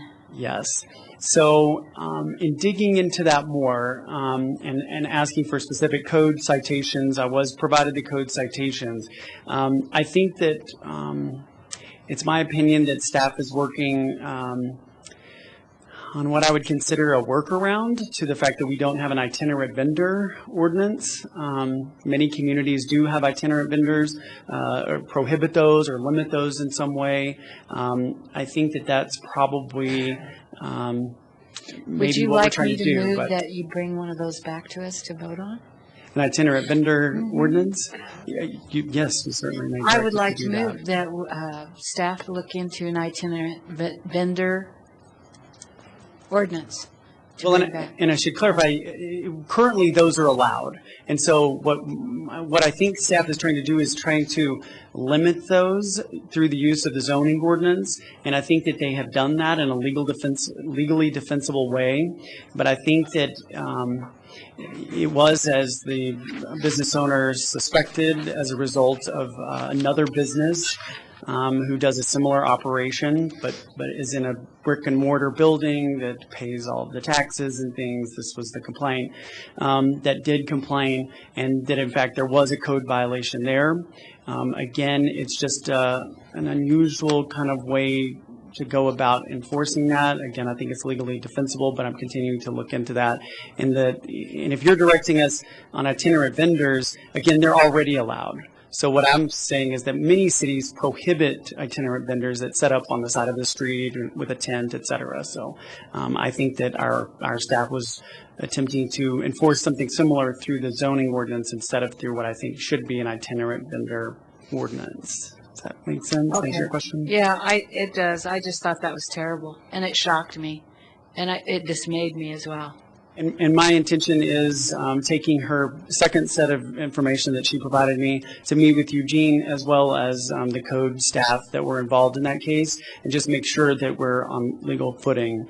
And I think we are, as I mentioned, but we definitely want to vet that and ensure we're treating Yeah, our I'm not really worried about whether we're legally defensible. I'm really worried about the fact that we took a man's living away. That's what I'm worried about.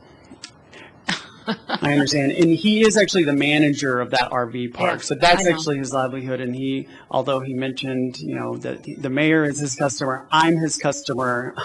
Friends that have come into town have been his customers that have gotten chips. So I had some surprise as well.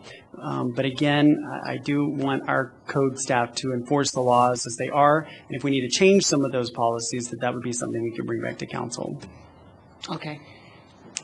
I also wanted to mention that it's Super Bowl Sunday this Sunday, and the Pump House Brewery and Restaurant is going to be enjoying Left Hand Brewery beer, and the proceeds are being given to flood relief, which I think is just awesome. That's just the epitome of cooperation within our city.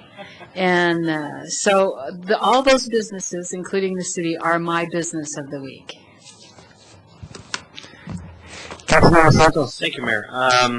Last night here at Civic Center, the Northwest Area Mobility Study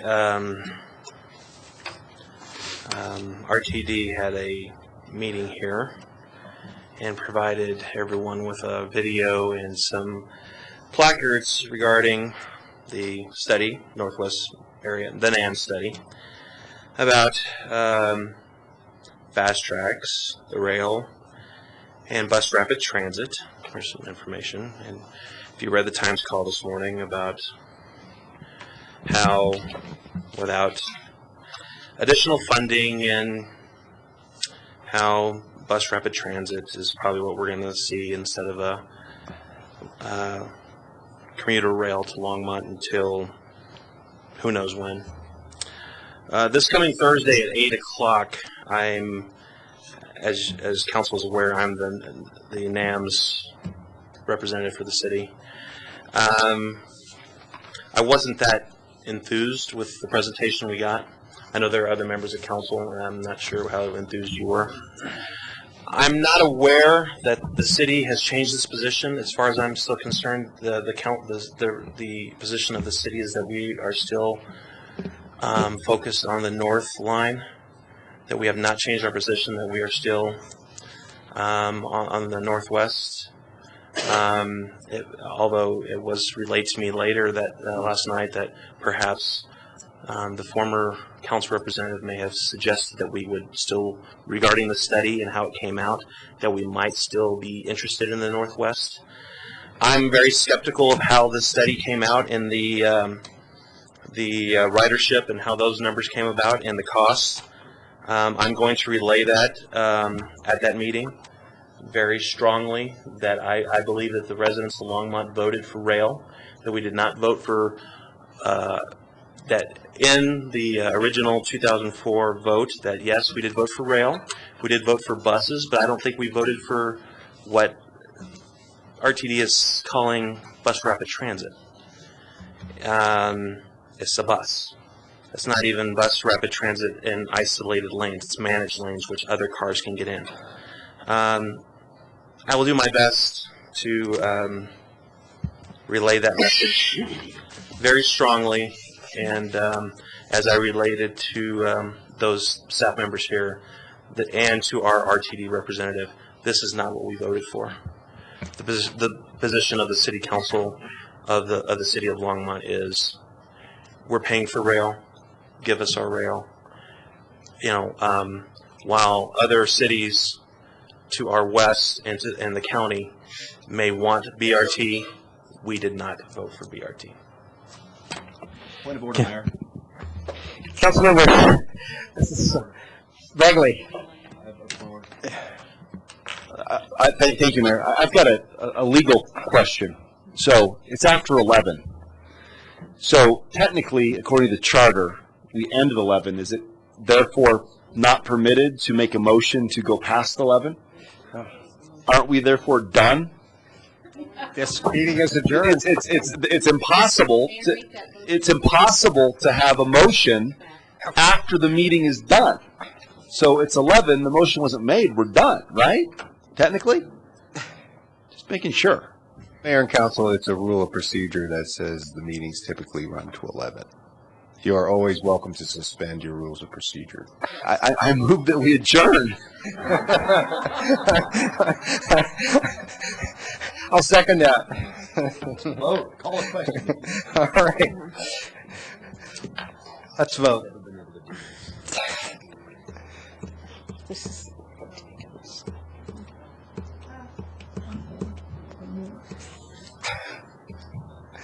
Come on, vote.